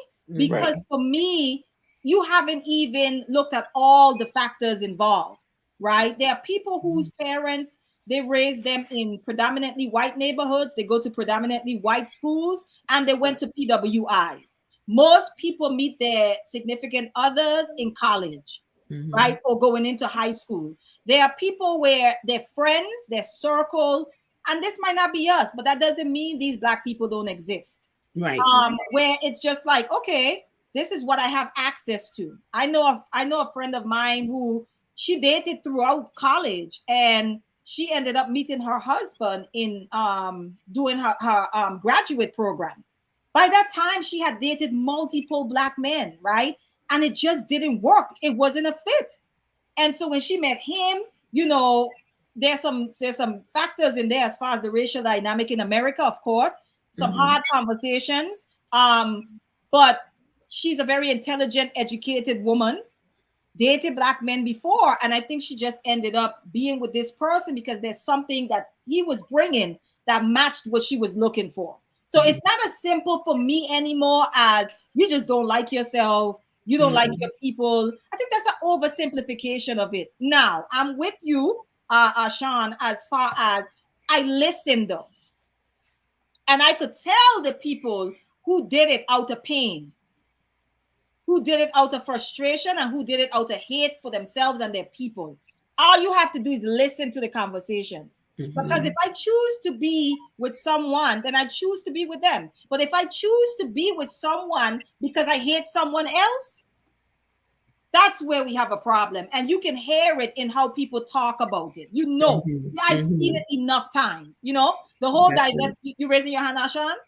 Go ahead, finish. You know, the whole divestment movement, when they're having the conversation, my issue with them is not that I'm talking about the woman. And it's not that they're choosing white men. It's that they're choosing white men because they're saying black men ain't shit. That's when I have a problem, because I know that that's a lie. You know what I'm saying? And so I know that you have some unresolved stuff, and you're making such a major decision. And I say major because you're marrying and you're procreating with that person. You're making major decisions off of hurt, off of past hurt and trauma. That's just a recipe for disaster to me. Go ahead, Ashan. Now I was going to say, you spoke to it a little earlier about when you get on the stage. Like you said, your hurt will embarrass you. Like people who have a hurt, it typically doesn't remain hidden. They'll announce it. It announces itself. It makes itself present in conversation. They'll come into the room with it. It'll be loud and it'll be proud for, I don't know why. But when people that are hurt, they almost wear it as a badge of honor a lot of times. So, I mean, you don't have to wait long. You don't have to listen hard. A lot of times it comes out. It's typically the first thing through the door is their hurt. And then they'll follow behind the hurt. Right. Yeah, I agree. I don't know. Did I get to everyone for the prejudice? My aunt. No, you didn't talk. You didn't get to me. You don't want to get to me on this one, Hanifa. No, she does. I want to hear what you have to say, my aunt. Wait, let me address this real quick. This brother here, John Witness, he says, I went to a PWI, no excuses. He had another one before that. With the one before. Nope. Long distance, summers, road trips. Make it work. He's not leaving any. Oh, look at that. White people bring some of us out of hurt too. Yeah, that's true. Yeah, wait. Fascination, all kinds of reasons. Yeah, that's true. Alcama says white people marry some of us out of hurt as well. That's true. That's right. That's true. And there's also, don't forget, fetishes as well. It goes both ways. Rites of passage for some of them. Yeah, there are black people who is just like, I just want something different. I want something that looks a little more exotic. You know, exotic just means different. You know, I just want something that looks a little different, and I want to try, and you know, and there's a lot of reasons, but I don't want to stay on this topic. I'm gonna move the conversation along. But Darren said the history is too horrible to give in all the way. You can be allies for a cause, but the relationship part is a hard pill to swallow. We are scientifically different if Dr. Afrika is true. Okay. I'm coming to my aunt. And did I do you yet, Ashan? Yeah. Yes. Okay, go ahead, my aunt. So, prejudice that I've admitted to myself. So I do, yeah, you know, in these YouTube streets, people have called me racist, you know. I'm obviously they don't know what racist is. No. Nobody said that. How? So people know and understand that when it comes to me and Hanifa have this conversation, but I do have a love for my people who look like me, my children, and that is actually something that is normal. We look at it as abnormal to love ourselves first. No one else does that but us. We're supposed to love ourselves first. We're supposed to look at the mirror and say, hey, I'm going to work for the reflection first. You know, I use the analogy. I'm not going to go if my neighbor's house is on fire and mine is on fire, I'm not going to go and put my neighbor's house out before I put my own out. It doesn't make sense. So when it comes to prejudice, and the definition of prejudice is preconceived opinion that is not based on reason or actual experience.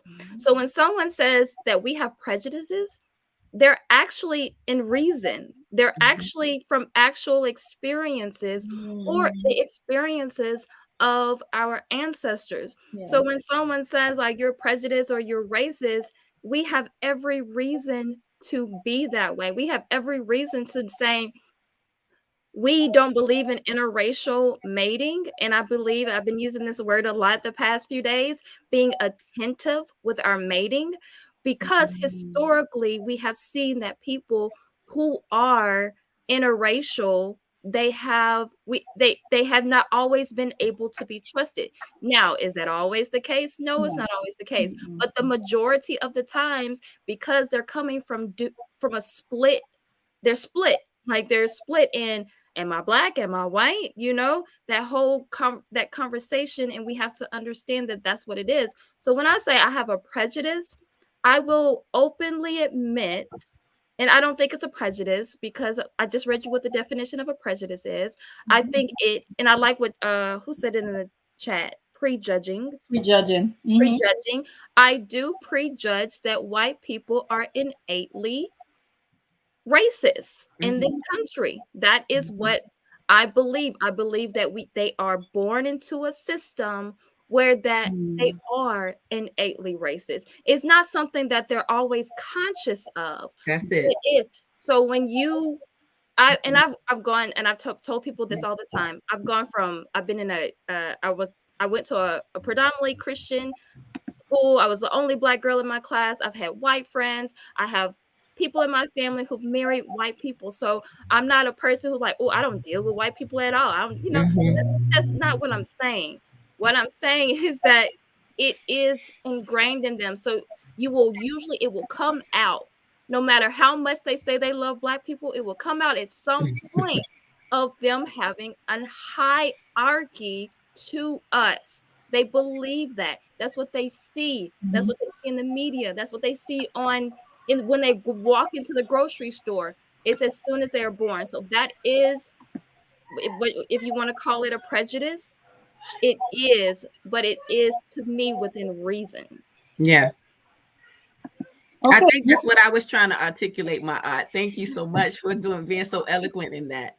And thank you too, Arshawn, for giving me that bias and prejudice versus, because I can think about that a little deeper as well. See, I get what I need. But 5 minutes later, I still feel like I feel. Oh yeah. 5 minutes. 5 months. I tell people this all the time.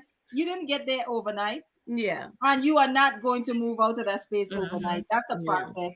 And something may happen to you in your life where you might take on a different perspective to that, Oni, but you're just not there right now. And that's okay, because we started off talking about journeys. Where are you on that journey? And that's for you, it's like, this is where I'm at right now. Okay. All right. So you guys, do you like the person you are becoming? Yes. Do you like the person you are becoming? I'm going to say yes and no, guys. Okay. She gets on my nerve. That's all I'm going to say. She gets on my nerve. I really be trying to be petty sometimes. And she be like, ma'am. No. That's not what we do. Come on now. And this is my best self I'm talking about, right? That's who I'm striving to become. And so, yes, I struggle with her. However, in the last, when we moved during the pandemic. We moved from one house to another, right? And from that time to now, guys, I gained weight, right? And now I'm in the space and I'm saying thank you to the extra weight I put on, but it's time for us to part ways. Okay. It is. I am most grateful because you know what? Here's the funny thing. I had to learn this. I don't feel like myself. I have been I'm 5'9". I've kind of been tall and all of my life, right? And now I'm an adult. I have my children. And I had to learn that when weight comes on you, a lot of it is for comfort. It usually is when we're going through something, right? So it's almost like giving yourself a big hug. It's a form of protection without realizing it. And I'm telling you guys, this is how I had to deal with mine, right? And it's like, okay, I'm going to leave you. I'm going to feed you. No, we're going to hang out because this is the space I'm in right now. And I need this comfort. Okay. I'm being very honest. I need this comfort right now. And even though I don't feel like myself, it is still comfort to a certain extent. Okay. the junk food that I've been feasting on. I'm a junk food vegan, guys, just so you know. So the food that I've been feasting on is all about comfort, right? It's all about comfort. And I had to first recognize that if I gonna change that, if I gonna give that up, then I need to address the thing that I need to be comforted about. And because I'm in the process of dealing with that, she and I were having conversations, and I'm telling her, you know, I'm not saying get away, bye. I'm saying thank you. Bye. These extra pounds. I'm grateful for you. Thank you for all you've done for me thus far. But now it's time for us to part ways peacefully. Yeah. Thank you. And in gratitude. But that's also me not beating myself up, because that happens. Not being so hard and judgmental on myself, but for seeing it for what it is and saying, wow, I'm grateful for the last 5 months. Because that's when the last 5 months. I'm grateful for the last 5 months. I'm grateful for the comfort that was given to me during that time, right? But now I'm in a different space, and it's not because it's a new year. It's just I'm just transitioning into a different space. I'm gonna tell y'all right now, I am water. I'm easy to get along with, but I already know that I'm transitioning into my fire space. So be careful, tread cautiously. I already know that. I could feel it. I already know that. It's just time to go into a different space right now. And so that's me. For me, my best self is the self that I'm talking about, the person that I'm becoming. She gets on my nerve because she always want to take the high road. And I don't always want to be on the high road. I tell people all the time, sometimes the high road, the traffic is just too much. Because everybody want to be up there taking the high road. I'm trying to get to somewhere. So can I please take the low road so I can get there faster? Let me cut somebody out, please. You know what I mean? But the person just one good one. Just one good one. Just one time. And I'm just like, no, I can't, because that is not, you know, how I carry myself. That is not how I want to be seen. So the me I'm becoming, yes, I'm excited about her, but sometimes I'm very annoyed with her, because there are times that I want to resort back to an immature 17-year-old that you couldn't tell nothing to. You know what I mean? And she's just not having it. So that's my, do I like the person I'm becoming? Yes and no, guys. I'm being honest. But you guys could jump in. Anyone. I know we're respectful enough to not talk over each other. So go ahead, someone. I'll go ahead. Okay, good. Please go ahead, Mont. No, go ahead. I was gonna say yes. I don't have a lot of explanation behind it. I do. I've liked the person I have been for quite a long time, and the more I change, the more I get to learn more about myself. So, you know, people talk about relationships with another person. The longer we know each other, the more I get to know about this other person, and I love them more. I love myself that way. So the more I grow, the more I find more, and this might be sad, the more I fall in love with myself. You know, it's weird. It's weird, but I love myself. I love who I am. So, and I like to. Is that simping? Is that? I'm sorry. Is that simping? I simp for myself. I do. You know, like you talk about the comfort. I comfort myself a little more than or a lot more than I should, or two people should. So you know. Say two people.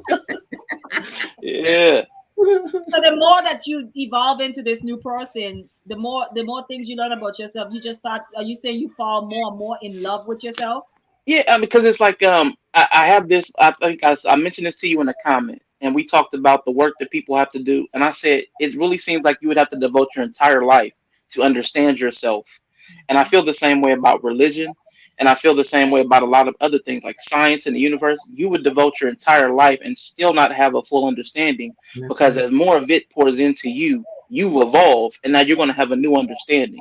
So it's like a constant stair step where you're never where you think you are. As soon as you get a new understanding, you have a new level of a lack. Oh, I didn't even know that was there. There's a new canopy for me to explore. And then as soon as you get to that new canopy, then there's a new area that is beyond your reach that you have to grow to. So it's like a constant, you know, you're just constantly climbing. I don't see an end to it. Like you said, the continual learning of life, continual lessons of life. I don't see where I could ever exhaust my awe and wonder about life and the universe and God and myself, because Right. it's a trip. I mean, even to this year, and I'm still learning that there are things about myself that I was unaware of as much as I thought I knew. And talking to therapists and talking to other people, I'm like, wow, I thought I knew all this stuff. I thought I had it, Right. but I didn't.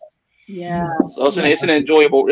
I find the conflict and the challenge enjoyable. I love that.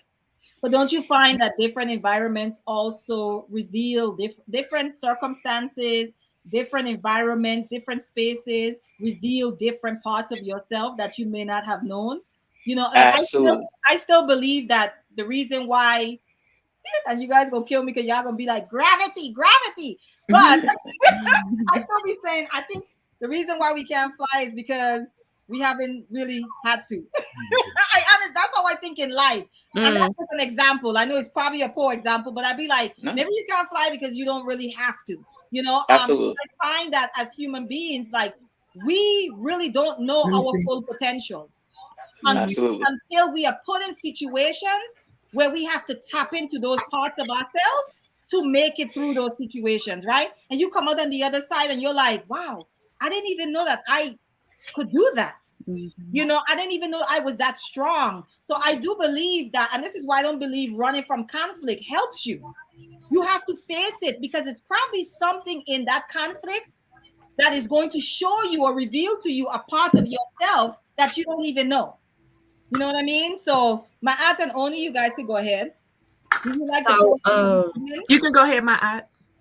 Yeah, so I say this. Oh, so to answer the question, do I like the person I'm becoming? Yes. A lot of times I'll do the but I'm not going to do the but. It's yes. I like the person I am becoming. I always say this. This is something that I try to say daily. I am becoming the greatest version of myself. And constantly becoming the greatest version of myself. This moment right now, being here right now, is allowing me to become the greatest version of myself.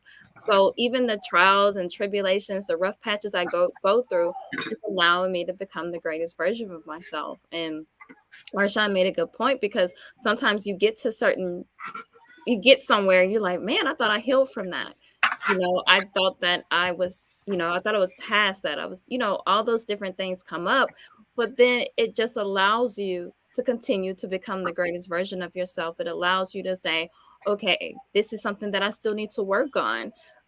When we moved to Atlanta, like you, Aniva, I gained some weight because we were coming from a place didn't have none of this vegan restaurants. We didn't have no vegan restaurants in where I was at. So now it's like these vegan restaurants, all these vegan, you can find anything you want here.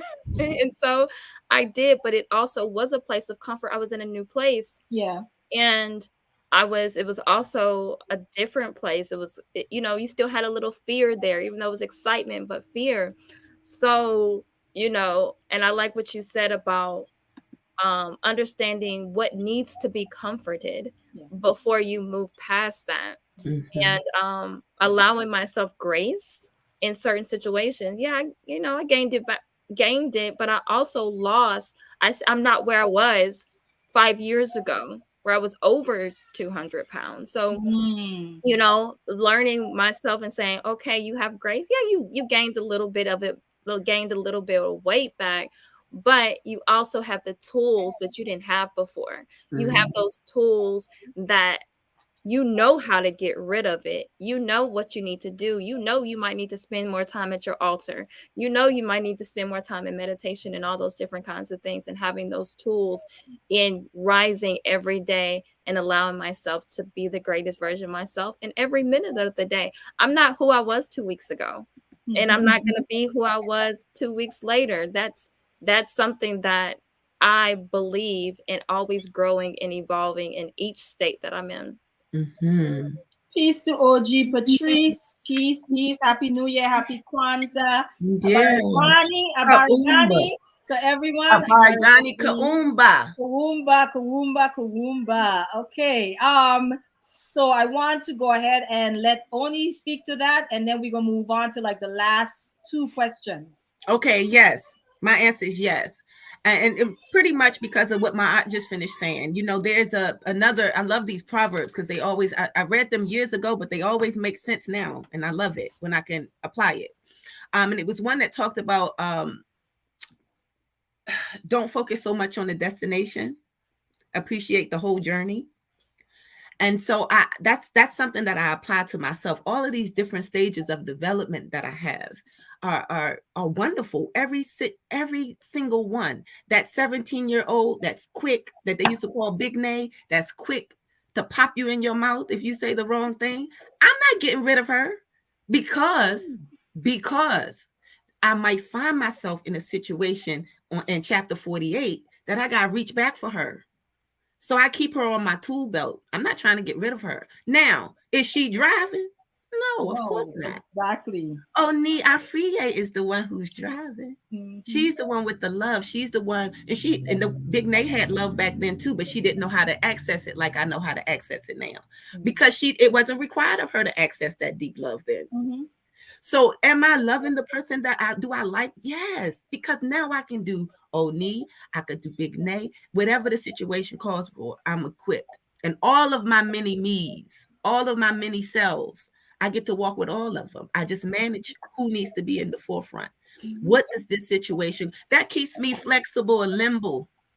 You know what I'm saying? That keeps me, in a situation where I don't have to give up what I stand on, or, the power I exist as. I can maneuver and I can almost be like a chameleon in some way. And so, yes, I love it. I love who she was yesterday. I love who she was at 5 o'clock today. I love who she is right now. Mm-hmm. I'm going to continue to do that. And I do that because, that's what the work requires of me. Now, my situation, this is my situation. Everybody's work might not require them to be happy about that. You understand? Right.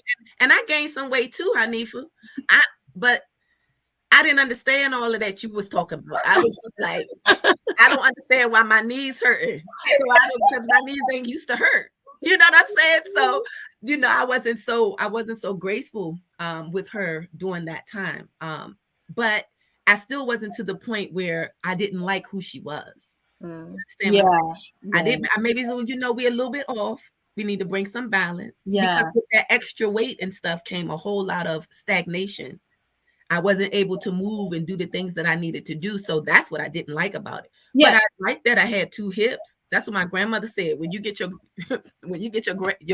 grown woman body, she said, "Oh, you got 2 hips now." So I like the 2 hips, but I like my knees was hurting. So I've heard so many women say that. Yeah. Where it's like, they're like, I ain't never had a booty. And so when it's time to lose the weight, they're like, dang, do I have to lose my booty? I was just enjoying it. I want to keep that. That's that, that's that 2 hip.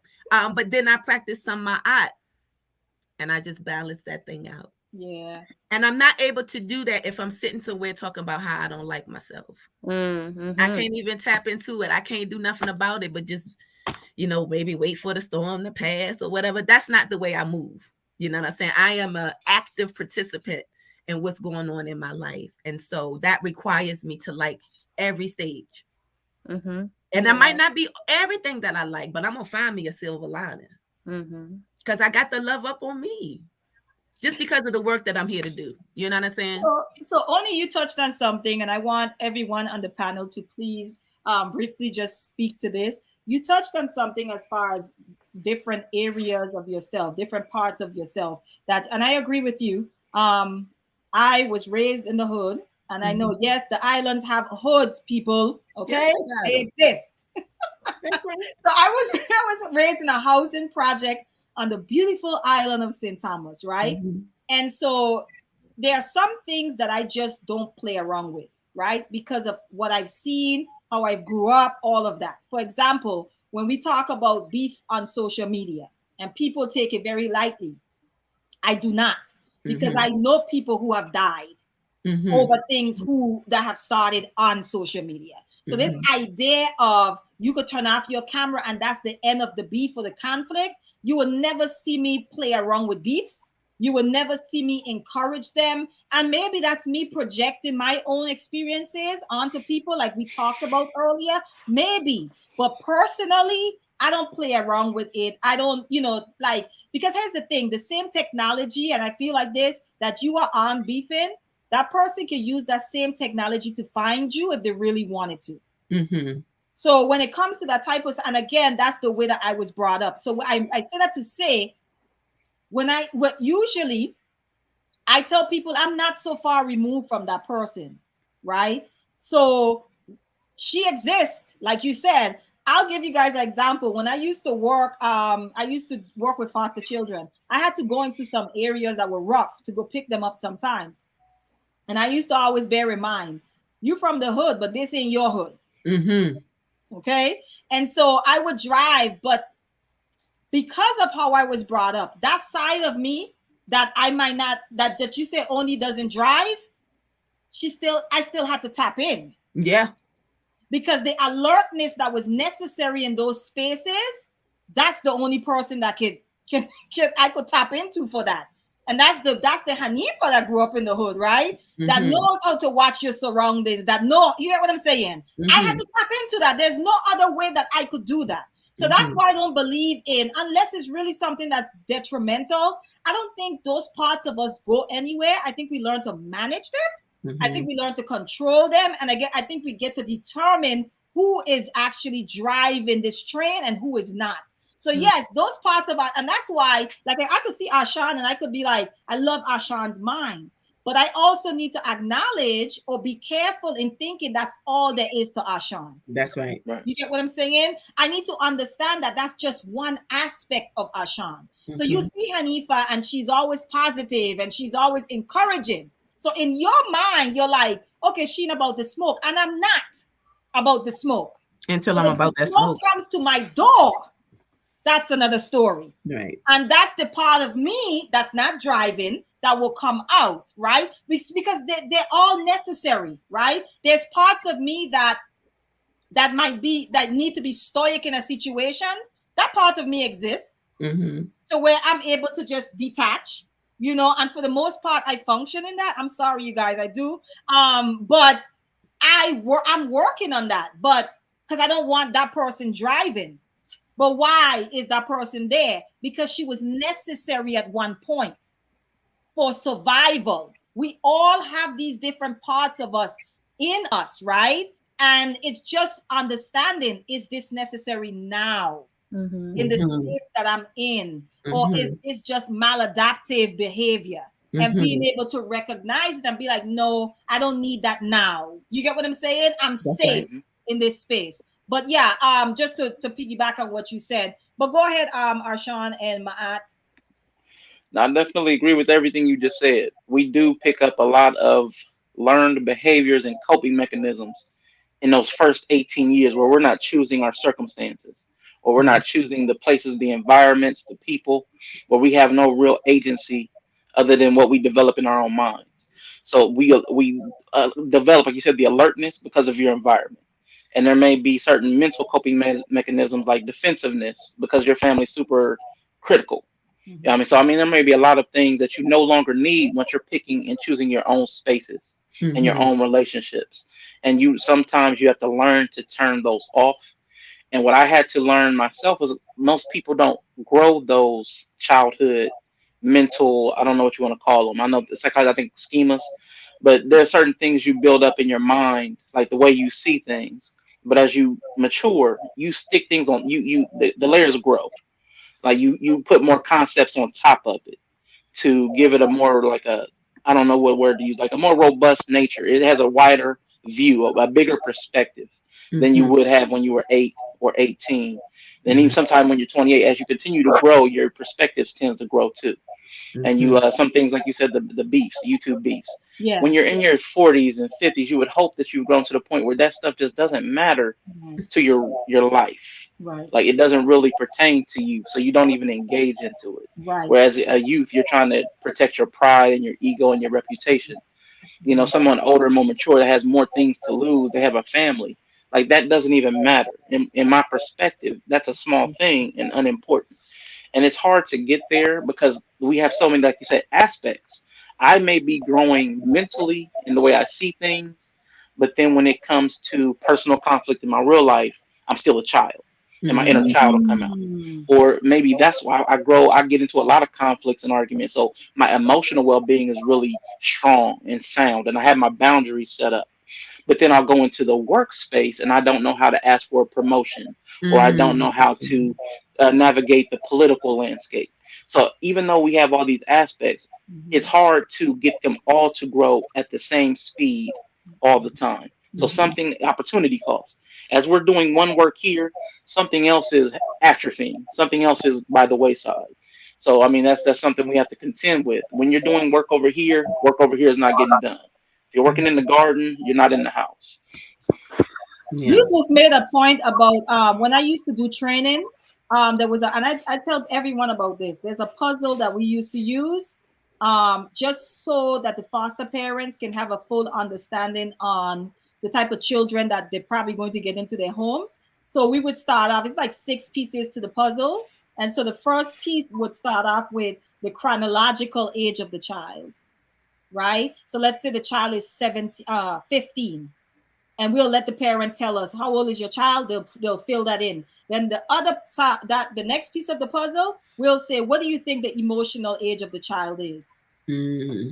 And then the foster parent might say, my gosh, they throw straight tantrums, you know. And then we find in that a 17-year-old emotional age is that of like a 5 and 6-year-old. So the reason why I would do that work is because they needed to see it. They needed to see it in front of them, that there's a child that has so many different puzzle pieces that they're trying to make sense of. And if you only focus on the fact that they're 17, you're going to miss a whole lot of other areas, right? So we deal with the emotional age. And then we will get to, you might have a parent who, they have a child in their home that was 6. We might get to, what do you think their experiential age is? Like based on the things that they experience. I'm telling you, some of the parents would be like, for a 7-year-old in their home, they have experiences of a 21, 22-year-old. Right. Been exposed. Then it helps them to put into perspective why that child be in their home thinking they're grown. That's right. You know what I'm saying? But also still, they're also unable to wipe their butts properly. That's right. Exactly. You get what I'm saying? So they're 17, but they can't communicate without exploding, right? So all of these things that I've thought about doing it one time here, like bringing the puzzle, and really because I think it works for adults too, because we think that when we approach each other, we think we're approaching solely a 40-year-old, but that's sometimes only the chronological age of the person. And then you deal with them even in intimate relationships, and you realize, my Lord, you are like emotionally 9.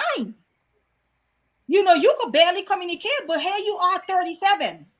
You know what I'm saying? Or, you know, I don't know, like, you know, emotionally just they cry like that. You know, any little thing, it's like, whoa, whoa, whoa. You know, they have poor impulse control, but they're 45. Right? We see that all the time. So that's what you just brought back to my mind, that puzzle. Because I'm like, you know what? We use this for children, but adults need this too. Absolutely. I hear arrestive development. I keep hearing arrestive development. And I think many of us are challenged with that. Yes. But go ahead, Oni and yeah, I love what each of y'all have said, and just understanding how trauma plays a part in that. I'm not in, you know, I'm not a therapist or anything like that, but I do know, because one of the first videos I ever posted, my first ever video, was about balancing the logic and the emotions.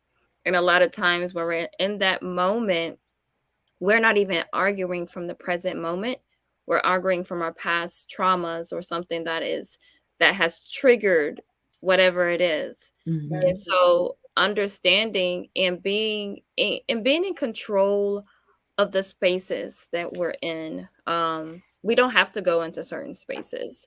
And that's something that I have really had to come to grasp with myself, because am I just trying to be entertained? And if I'm trying to become a better version of myself, is purely being entertained, helping me grow.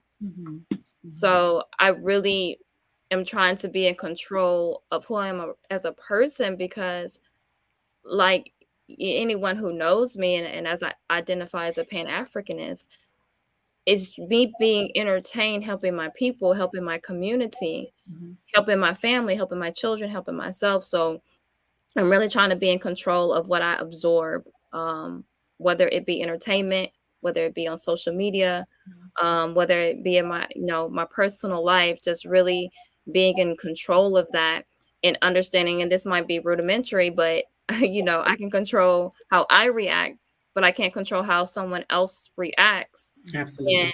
And, understanding that everyone is reacting from whatever place that they're in, from whatever traumas that they have experienced, and knowing that even though that they're doing that, and I can be aware of that, but I don't have to be in the spaces that they're in. And that is something that is is helping me get to where I need to be. So that's all I have for That's that. fine. That's fine. No pressure. Oni, you can go ahead. Oh, well, I think I kind of started this part, right? Oh, But the okay. only thing, but I wanted to round it out and invite people. One of the books I like to read about all of this kind of stuff. It's just helpful. You know what I mean? Naeem Akbar's book, Community of Self. Yeah. He talks about this in great detail. And this is what I've used this year. This is one of the books that I've used this year that really, really helped me to better understand that. I think I knew that I had these different selves, but to really be able to think about it in a realistic and practical way, in a useful, a manageable way, that was a book that really helped. So I just wanted to offer that to everybody. Naeem Akbar, Community of Self. If you're interested in finding out this thing about Arshawn, figuring out how all of your things work together, all of your folks, all your mini me's, all of them work together, then that would be a good book to look into, and maybe it'll offer some more, and then you can modify it and make it your own and apply it. This is just the next question is a fun question, and then we're gonna get ready to wrap up. But this is one of the things I say I'm gonna start asking in 2022. Yeah. So we talk about all of these people, right? No, I'm just saying. No, seriously, I'm gonna stop asking people how old are you. How old do you feel? How old do you feel? How old do you feel? That's what I'm gonna start asking people. So you guys go ahead. How old do you guys feel? I don't care to know how old you are. I want to know how old do you feel? Arshawn, how old you look like you look like you eager to answer. Go ahead. No, I honestly don't know. I don't even conceptualize in that manner. I honestly don't even think about my age. Like I honestly do focus more on what can I handle. Like, like my mental space, like what can I handle? And I don't think age really, like we were just talking about, age really doesn't matter. Like how old, what was the emotional maturity of this child? Is he's 17, but he reacts like he's 5. Yeah. So I honestly don't put the number to, how I feel. Those two are separate. I know my chronological age is 42, but how I feel is capable, or I need work, or man, I'm at a severe deficit, and I need to maybe table that until I'm capable of tackling that. But my feelings are not tied to my age.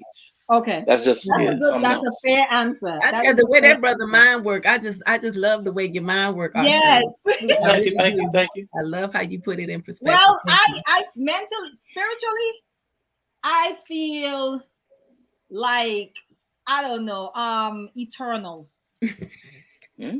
I feel all as hell spiritually. Me too. I really do. I am so serious about, always have though. I've always been like that. Mentally, I feel like I'm probably somewhere in my 50s, honestly. Physically, because you cannot tell me that I can't wind my waist to this day, right? Because I come from a culture of waist whiners, all of that, Me too. Me too. I Right. think all of us on the whole Look at planet. Oni following me. But I feel like I'm in my 20s when it comes to like if I'm dancing and stuff, I feel like I'm in my 20s. You know, even though I know I'm not. But when it comes to my spiritually, I'm an old soul. Old soul. Definitely. So that's what I meant when I say that. But physically, I can't say I don't know what 50 feels like. I don't know what 60. So I can't say I feel like that physically because I don't know. I think it depends on how we take care of ourselves as far as this body goes, right? So I can't say. So I can only speak like spiritually. I just feel like an old soul. I've had many lives. I really have. I know for a fact, I think I've told my aunt this, I was definitely an assassin, you know, in one of my lives. Or still is. Okay. That fire girl. No, she probably over there somewhere in an alternate universe, somewhere doing her thing, you know what I'm saying? Eliminating enemies, you know. I know for a fact. But then I also know that in another life, I probably was, you know, what they will call a witch. You know what I'm saying? And I say what they would call a witch. I know that too, you know. So yeah, I have all these different feelings of who I am, just as a like all of me coming together.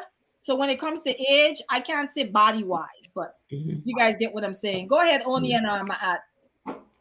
So I kind of feel the same as far as physically. So I feel physically better than I did even in my 20s. And it's because of how I do take care of myself.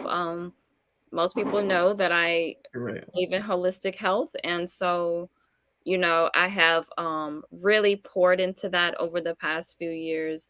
So I mean I've showed before and after pictures. Even my skin looks completely different than it did when I was 25. So so I would say I feel like I'm in my 20s mentally. I would say, because if Hanifa's in her 50s, then I have to be in my 40s mentally. Whatever, Maat. But spiritually, I don't know. That's a tough one for me. Spiritually, I do feel sometimes I feel really old. Like I'm like, man, I'm in tune. But then sometimes I'm just like, oh, I'm like 10 years old spiritually. So, you know, it fluctuates. Yeah, it fluctuates for me. Okay, so the last question I have for you guys is what are some of the things that you guys would love to see improved in our community going forward? We are all melanated people on this panel. So when I want to be very specific, I am not talking about the person and you, the person who lives in the house next door. I'm talking about the Black community. If you think there's one, because some people don't feel like there's such a thing, and that's okay. But what would you guys like to see us do better going forward? Whether it's in the YouTube space, in your regular life, just in general, what is it that you guys would love to see improve in our community going forward? For myself, if I'll speak, I would say humility. Honestly, embracing humility. There's so much ego clash on YouTube and in real life, like families that are breaking up because of egos. You said something 5 years ago, and I never got over it. Well, that's self work you need to do, getting over your own ego. Why do you feel so self important? There's somebody saying, calling you one name, or saying that you'll never something. Why does that devastate you to the point where you'll never speak to them for 5, 10, 15, 20 years? Like, to me, that's insane. But our egos breaks families apart. And if it breaks apart families, that means it breaks apart communities. So I don't think you can have any cohesion if you're always ego based or ego driven. And I sometimes see you playing out even on YouTube. I mean, as soon as somebody mentions something, you've got to come full throttle at them because they stoke that ego. I Yeah. really wish we could get over that. Are you trying to become, because I believe in whatever you want to see, become it first? Have you find that you are working on your humility? Because okay. Absolutely. Yeah. Absolutely. That's something I've been working on for years, but Yeah. especially this last year, it I'm gonna tell you the moment. 'Cause I know the exact moment. Because again, I was one of those people that, oh, I got it all together. When I was talking to a therapist and she made me realize what uncles made me. She helped me to see that even within myself, I had anger and aggression issues because I thought it and felt it, even though I didn't act it out. And it took her to make that connection, like, well, I'm not doing anything, I'm not hurting anybody, but because I was dwelling on angry and aggressive and sometimes violent thoughts, if I'm living that thought life, it may not manifest physically, but it's still there. So it took me. Go ahead, Hanifa. No. I'm like me. Go ahead. Oh yeah, yeah. So I mean that, but if I wasn't aware of that myself, as insightful and attuned as I thought I was, and somebody else could see that within 5 minutes of the conversation, I was like, "Are you kidding me?" That means I have a big old blind spot that I need to work on. I mean, because there's no way a stranger within 5 to 15 minutes should be able to figure something else out within me in a brief conversation that I had no awareness of. So at that point, I knew I had a problem. So I had to humble myself and be like, I can take feedback from other people because sometimes they see better than I do. Like an outsider. Go ahead. I'm sorry. I just want to say that I just can't imagine you having violent thoughts. Oh Imagine you, yeah. no. I imagine you having a lot of sarcastic thoughts, right? Yeah. I imagine you like thinking like, you ever watch the series You? Hmm. Okay, I can imagine you sitting down like, look at this idiot. He is so dumb. Like I could see you saying stuff like that, but not like, man, if I had a grenade, I would throw it at your feet right now. Not stuff like that. Like I can't. But listen, it's fruit of the same poisonous tree. So Okay. on the low end of the spectrum, it's, man, this person's an idiot. And on the high end of the spectrum, this person's so stupid they don't deserve to live. And all Like, of you it know can what I'm be saying? valid. You go that spectrum. So I mean, it's all fruit of the same poisonous tree, and I had to realize that if I'm thinking it, even if I never would carry out the intention, it's working within me. That's going through my body, not just a thought. If I'm thinking about that for 5 to 15 minutes, that's going through my body for 5 to 15 minutes. You Whoa. know, that cortisol, that tension, that stress. So I had to accept that. And that's why the humility came in with this person who has never met me. We talked for about 15 minutes, could assess that. Maybe I'm not listening to the people in my life that say it differently, but aren't comfortable saying it because they see that I'm angry and aggressive. So maybe they can't say it directly because they notice it. So I had to soften my stance with the people around me and ask them softer questions to open the opportunity for them to say. And of course, everybody, oh yeah, I saw it. But I'm like, why didn't you tell me? Well, of course, if they thought you were angry and aggressive, they're Right. not really going to want to tell you that you're angry and aggressive because nobody wants to deal with somebody who's angry and aggressive and large. It's not. That's such a good, like you. I see all of our faces right now, like, taking it in, like, Yeah. he makes such a good point. Ashan, this is why I love you. This is why I love you. Like that. Yeah, I gotta let that sit. I gotta let that sit. I really do. I'm gonna let my Yeah. heart only go ahead. I'm gonna let that sit. Yeah. Yeah. No, because they be just marinate a little bit though. Yeah. And I Yeah. like what you said about the whole spectrum, because a lot of times when something is at the high end of the spectrum, we address it. But then Yeah. when it's at the other end of the spectrum, we're like, oh, it's not that bad. I mean, that is a big thing in our community, because we have this level, or we have this spectrum of toxicity, but we only address the high toxicity, but we don't address the low end of toxicity. And even though it's considered the low end, it's still creating trauma, because everyone experiences trauma at different levels. Like I could be slapped in my face, and I might not deal with it the same way as someone else getting slapped in their face. So it's we still have to deal with that. But what I would say when it comes to our community, and based on what Dr. Claude Anderson says in Powernomics, we don't have community. We do not have an actual Black community as far as other groups of people have. And but I think one thing that we need, and I know this is a hard one, I just would love if people would be honest. If you could be honest and say, like, I don't really want to work with you. Like, I don't even want to deal with you. I'm kind of tired of the Black folks that are straddling the fence. Like one moment they're saying like, hey, yeah, I want a better community. I want a Black community. I want us to get ahead. And then in another breath or somewhere the next day, they're talking about like, no, we got to be for everybody, you know? And so it's exhausting to wonder who is for you and who's not, who's for the community and who's not for the community. So if people could be honest, because if you honestly don't want to work with community, that's fine. Like that's okay with me. Then I know where you stand and we can move on with the people who do want to to forge forward and do what we have to do with community. So that's what I would love for 2022, for people to just be honest, say what you got to say, and we can move on. That's it. Oni? Yeah, for me, what I would like to see is more of this, right? Having these really, fun kind of laid back conversations, but we were able to go kind of deep and stuff like that. And I don't know about you guys, but I've healed some things having this exchange with you. And so I want to see a lot more of us doing this. And that will go under the umbrella of that healing. Like I'm always going to advocate for that self-work, that healing and all of that, because I think that that's who we are really as melanated people, sun-kissed people all over the world. We've always walked with this. So it's not a brand new phenomenon. It's trending right now, but I would love to see more of this. If it looks like going to therapy, Arshawn, we've had such a bad stigma around going to see a therapist. Like, you know what I'm saying? Like, that's a terrible thing. But look, in 15 minutes, you were able to get to something that probably your grandfather dealt with.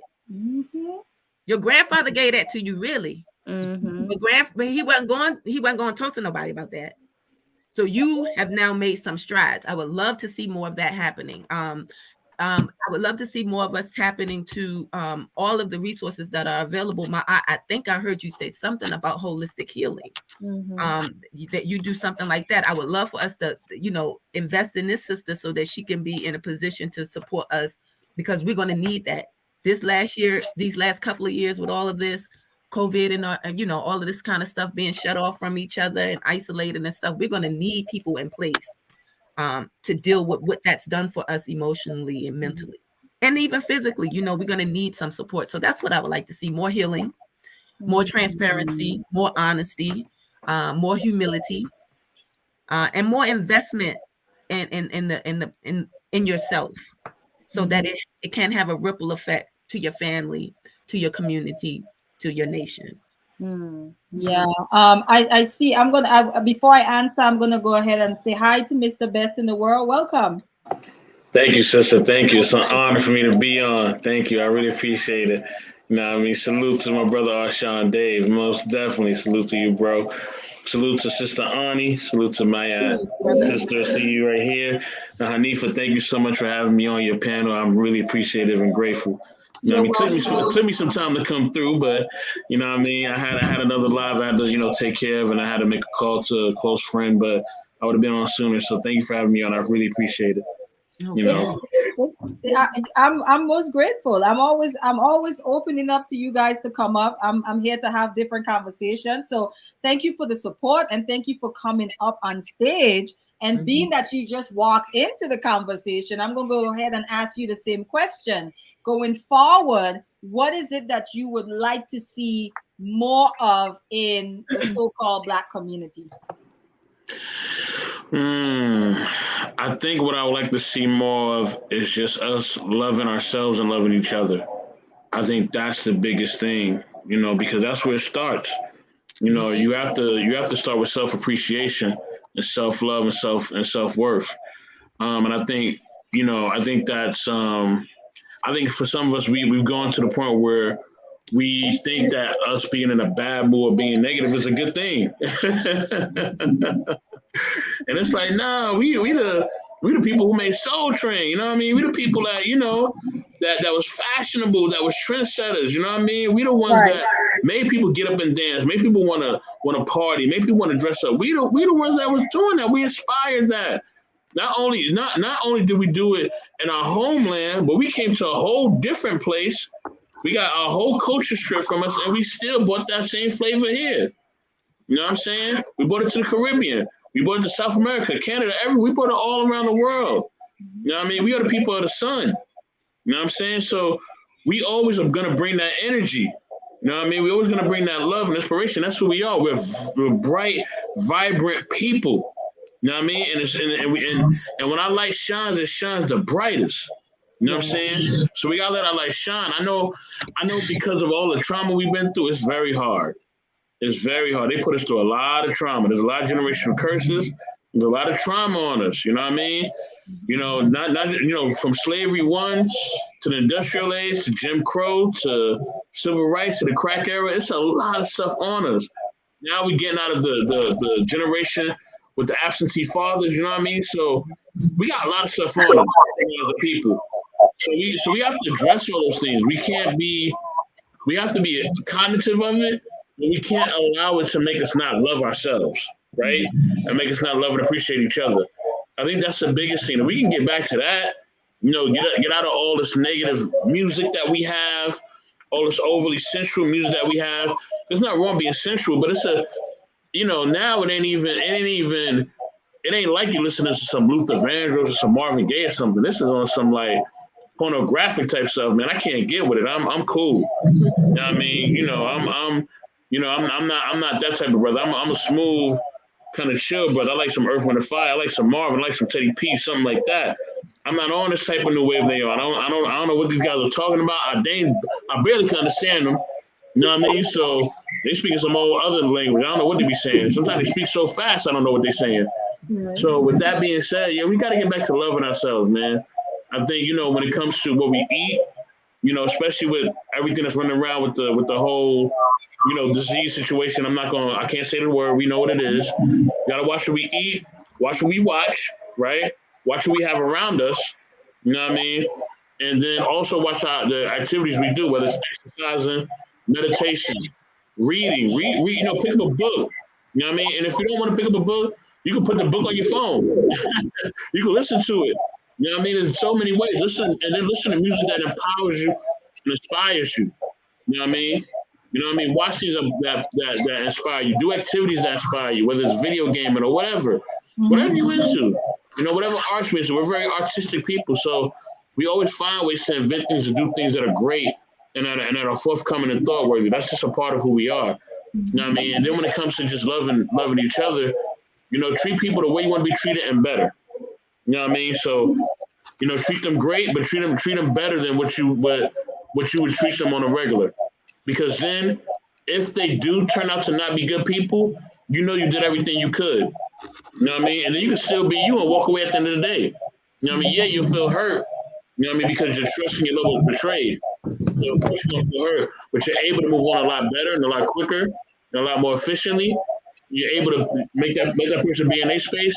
You move your energy and vibration to where it belongs. Yeah. And that's what you need to do. Yeah. Thank you for that, because I think there's the theme that at least I've heard so far is that love piece.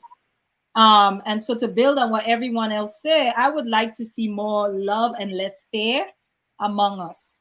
I think that we are too afraid of each other. And we don't even realize how much of that fear is really anti-Black. Because we think the worst of Black people. And so we expect the worst from Black people. And if you expect the worst of someone, you are going to be afraid of them. And so I want us to really, for me, the opposite of love is fear. And I just want more of us to focus on what is good about us, and the reason why I say that we are afraid of each other, because I've seen enough spaces to where Black men and Black women, how people get so anxious once conflict starts, right? It's like everybody run for cover. The Black men are yelling at each other, And sometimes if you just sit it out and you let it do what it do, sometimes they actually get to the other side and some things are resolved. You know, so, but what happens is that we think the worst of each other, and you hear it all the time. Black people is always doing this. Black people is always doing that. And I think I want to see us counter those thoughts within ourselves more and more. Focus on what is actually good about Black people, right? Because there are a ton of things that are good about Black people. I tell people all the time, Black people are the salt of the earth. Without us, this place would have no flavor. We are the salt, period. And what does that mean? That means that we bring a whole lot of flavor. So focus on all the different flavors of Black people and all of the things that you have within yourself. Like, start to really peel back what that is, because a lot of times it's just coming from our families who happen to be Black, and we're projecting it on the Black collective, not realizing that not every Black person has had your Black experience. You know what I mean? So yeah, you might say Black mothers are whack because your Black mother was whack. And I'm a Black woman looking at you like, not my Black mama. Mm-hmm. You know? So being careful, being careful with how we discuss each other collectively. Stop being afraid of each other. Try to show love. We go back to the complexity that is us as individuals, knowing that Arshawn being a jerk, and he's not, being a jerk has nothing to do with his Blackness, right? It has nothing to do with that. Instead of saying, yeah, Black men are jerks, no, you could say Arshawn is a jerk and he happens to be Black. That like, you really be careful in how we discuss each other, because a lot of this has nothing to do with our Blackness. It doesn't. It has to do with our humanness, right?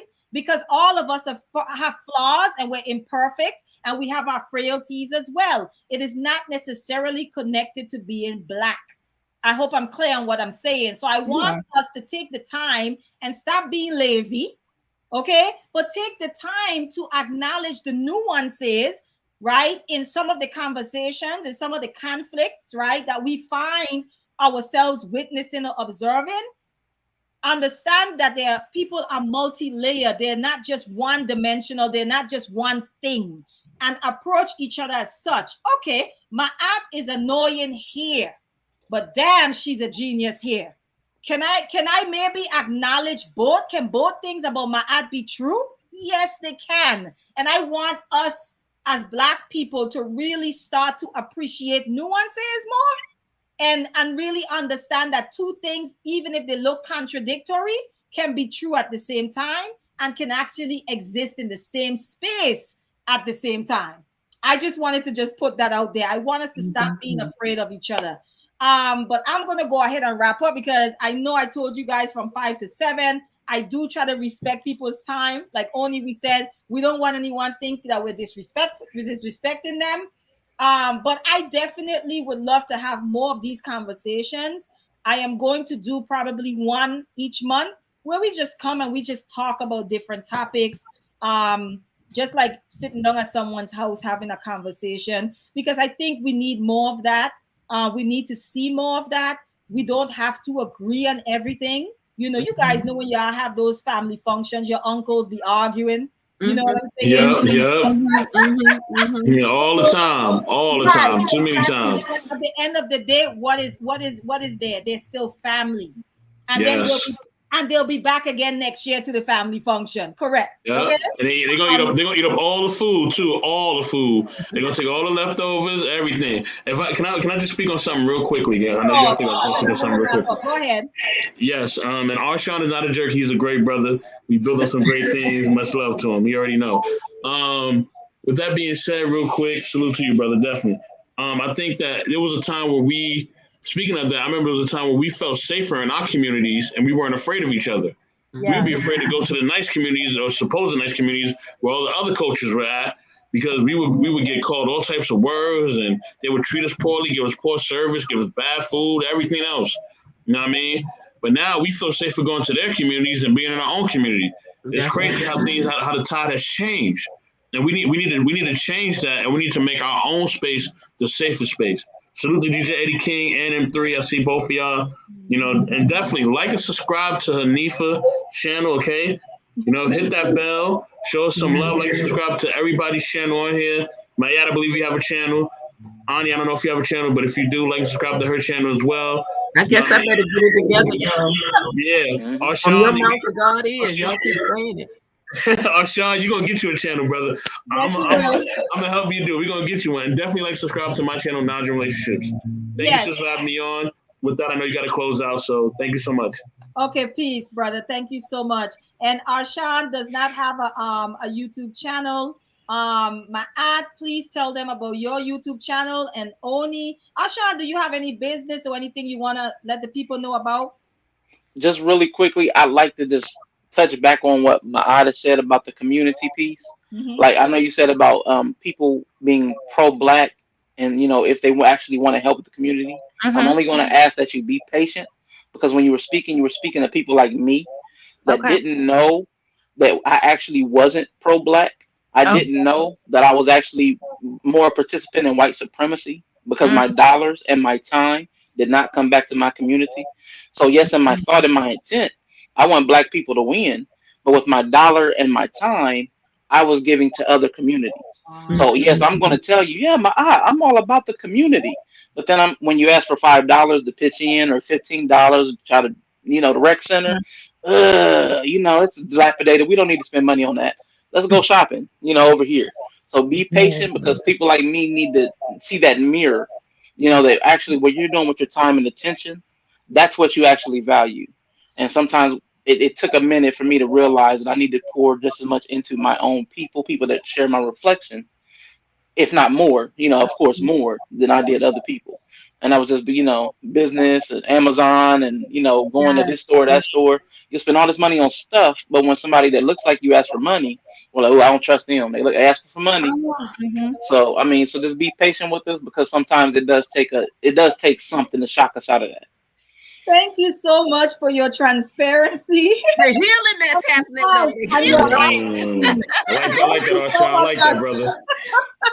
Because I'm like nodding with him, like, oh my gosh, yes. Because I just had a conversation about this. And we talk about, and you guys, like I tell you guys, I have a sensitive spot for what they call hood culture, right?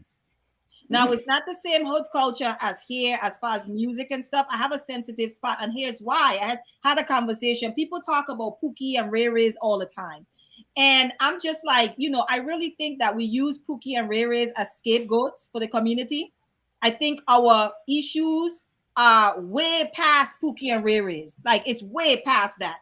I also feel like we need to start discussing these Pookie and Ray Rays in suits and with PhDs. And masters, yes, ma'am. And college degrees, because they are Pookie and Ray Rays doing damage to the community who have acquired these things in their life, who have attained a certain level of success. But we don't call them Pookie and Ray Rays because they don't dress a certain way, because they don't talk a certain way, because they don't live amongst a certain demographic, right? But that's a conversation for another day. We'll talk about it right here on this channel. But I have a sensitivity for that, because you know how people say people like black culture but don't like black people? I feel the same way about hood culture. I think that black people are entertained by hood culture. They are influenced by it, the way they talk, the way they dress, the music they listen to. But then when the hood people walk in the room, it becomes an issue, right? You like the gangster movies, you like all of these things. But those very same people you despise, you find them repulsed, you are repulsed by them. I have an issue with that, because when we talk about community, we have to understand that that is a part of us, whether we like it or not. That is a part of us. It's like you having this sibling. If you are someone who have multiple siblings, I'm the youngest of 5. I might be able to look at my sibling and say, yo, she always been a problem child. It doesn't change the fact that we're family. It doesn't change the fact that she's my sister, as different as she may be. So I think when we have these conversations, what I've observed in the YouTube spaces is that we're having conversations in echo chambers. The people that really need it, we are afraid of them. We don't want to talk to them. We think that they are beneath us. And here's what I've learned in the field I work in: you can't help someone that you think is inferior to you. That's it. Mm. Or that you pity. You can't help them if you You pity. cannot help someone that you think you are above and they are inferior to you. And when I say inferior, I mean you think they are less than you. You cannot help that person. But I'm going off on a tangent here because I feel very passionate about that. But I just wanted to inject that with the patience piece that Arshawn was asking for. I think that we need to show each other grace and patience and understand that all of us are not at the same place on our journey. We just have to understand that. At one point, I wasn't where I was at. And I'm sure there was somebody that was further ahead that was looking at me like, look at this idiotic child, right? So now, wherever I'm at, and I still have a long ways to go, I need to be able to look and see. And I'm with someone that grounds me all the time on this, in understanding that everyone does not think like you. Everyone does not read the literature you read. Everyone is not around the people. Like, no one do these things, right? But I have a sensitive spot for a certain demographic of people that I hear people just trample over all the time in these conversations. So I'm with you on that, Arsha. We need more grace and more patience with each other and people who are not like-minded. Black people who don't think like you. How are you treating them and how are you dealing with them? Because that's the love that we're talking about. Not just loving those who are easy to love, but even the ones that make it difficult to love them. But and y'all know I be at that deep love, so if y'all need some support, I'm right there. Go ahead, and only before we close out, any last words, because I want to go ahead and wrap up. I just wanted to thank you again, Hanifa, for doing this very important work. Thank you for having me on and valuing what I have to contribute. You know what I'm saying? It means a lot to me that you would consider me to come on and share what I share. Thank you, Arshawn, and it was wonderful making your acquaintance. I'm looking forward to spending more time. I'll be on your page and things like that. Me, myself, I have a couple of businesses, but the one that I really want to share with you guys now is my clothing line. It's called Buddhafly Wear. That's BUDDHAFLYWEAR. It's a crochet art. I think that you'll go on and you'll find something there that will tickle your fancy and then just support your sister. What's your website, Mama? I don't have the website just yet. It's Buddhafly Wear, but it's like a ghost town right now. I'm working on it. Your Buddhafly Wear on Instagram, right? Yeah, Instagram and Facebook. And just give me like one more month for my website. It'll be up. But until then, you can still go there and, chit chat with me. You can DM if you see something that you like and stuff like that. If it's not your style, just pass it on to a friend, just help your sister out because we talk about community and things like that. Very passionate about it. I sprinkle my love all in the fabric. So you're going to feel good. And then, yeah, that's it. I just wanted to thank you again. Thank everybody for tuning in. Hanifa, please make sure you come back full circle and do that hood versus, whatever that show will be called. You know what I'm saying? Just please come back and do that. And any other topic, because we need this. Yeah. I need it personally. I think it's really good. It's refreshing. There was no conflict. Nobody was fighting. I need this. We need to, and I think people need to see it more. Yeah. Right? So we can start changing our narratives. That's it. Thank you. Ma'at, anything? And Arshawn, last words? So I'll say that thank you, Hanifa, for inviting me. This was a beautiful conversation. And like I said before, this moment right here is helping me become a better version of myself, even gleaning what Arshawn said, giving people grace. And I always tell my kids, be honest with me because I can work with that. Yeah. So, and we can work with people being honest. Like, even if you're not where we are, we can still communicate. We can still have discussions. We can still learn from one another. And so, I just thank you. And it was, Arshawn, it's always a pleasure. You're supportive, but also I love, I always tell you, I love what you have to what you communicate to the conversation. And many conversations, you always have great insight. Hanifa, you're my sister. It's just, nothing more to be said. And Oni, it's a pleasure meeting you. And I do hope our paths cross again. And just everyone, you can support, come to my channel, subscribe. Ma'at Speaks. My channel is based off of the principles of Ma'at, so that we can learn how to have that balance and use those principles in our daily lives, so that we can get some type of community. And so I speak on that often, and I also have lives every Thursday at, well, they're different times. So usually 6 o'clock, but the next week is going to be at 8 o'clock because of conflicts from the people on the panel. But yeah, so just come and to my channel as well, and also subscribe and like Hanifa's channel, because I think she's doing some amazing things here. Thank you. Mr. Best in the World, if you could just put your YouTube link in the chat, that would be helpful. Okay. In the private chat or in the live? In the live. Okay, I got you. Thank you. Asha, last words? Yes, I just want to thank everybody. Thank you, Hanifa, for inviting me. Ma'at, Oni, Mr. Best in the World. It was a pleasure speaking with all of you. Like Ma'at said, I do agree. I do believe we'll meet again in the YouTube and dialogue space, Sister Oni. And Sister Hanifa, again, please, anytime I can be of assistance, even if it's not on the panel, because like you said, I like to play the back as well. I'm always here to help. Good. Thank you so much. And if you're here and you haven't subscribed or liked, please make sure you do so. If you heard something that you like, if you're feeling the vibration of this channel, if it resonates with you, make sure you share and get other people to subscribe. We are here every Monday. I post something inspirational or encouraging. I actually I'm going to push myself this year to actually do them live, even if it's just 30 minutes of being on. Just something for people to have early in the morning on their commute maybe.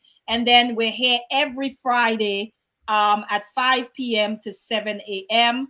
I have another great conversation around toxic motherhood coming up on the 7th. And then following that, I am going to be doing a panel around changing the image of Black fatherhood, and having that conversation with only men on the panel.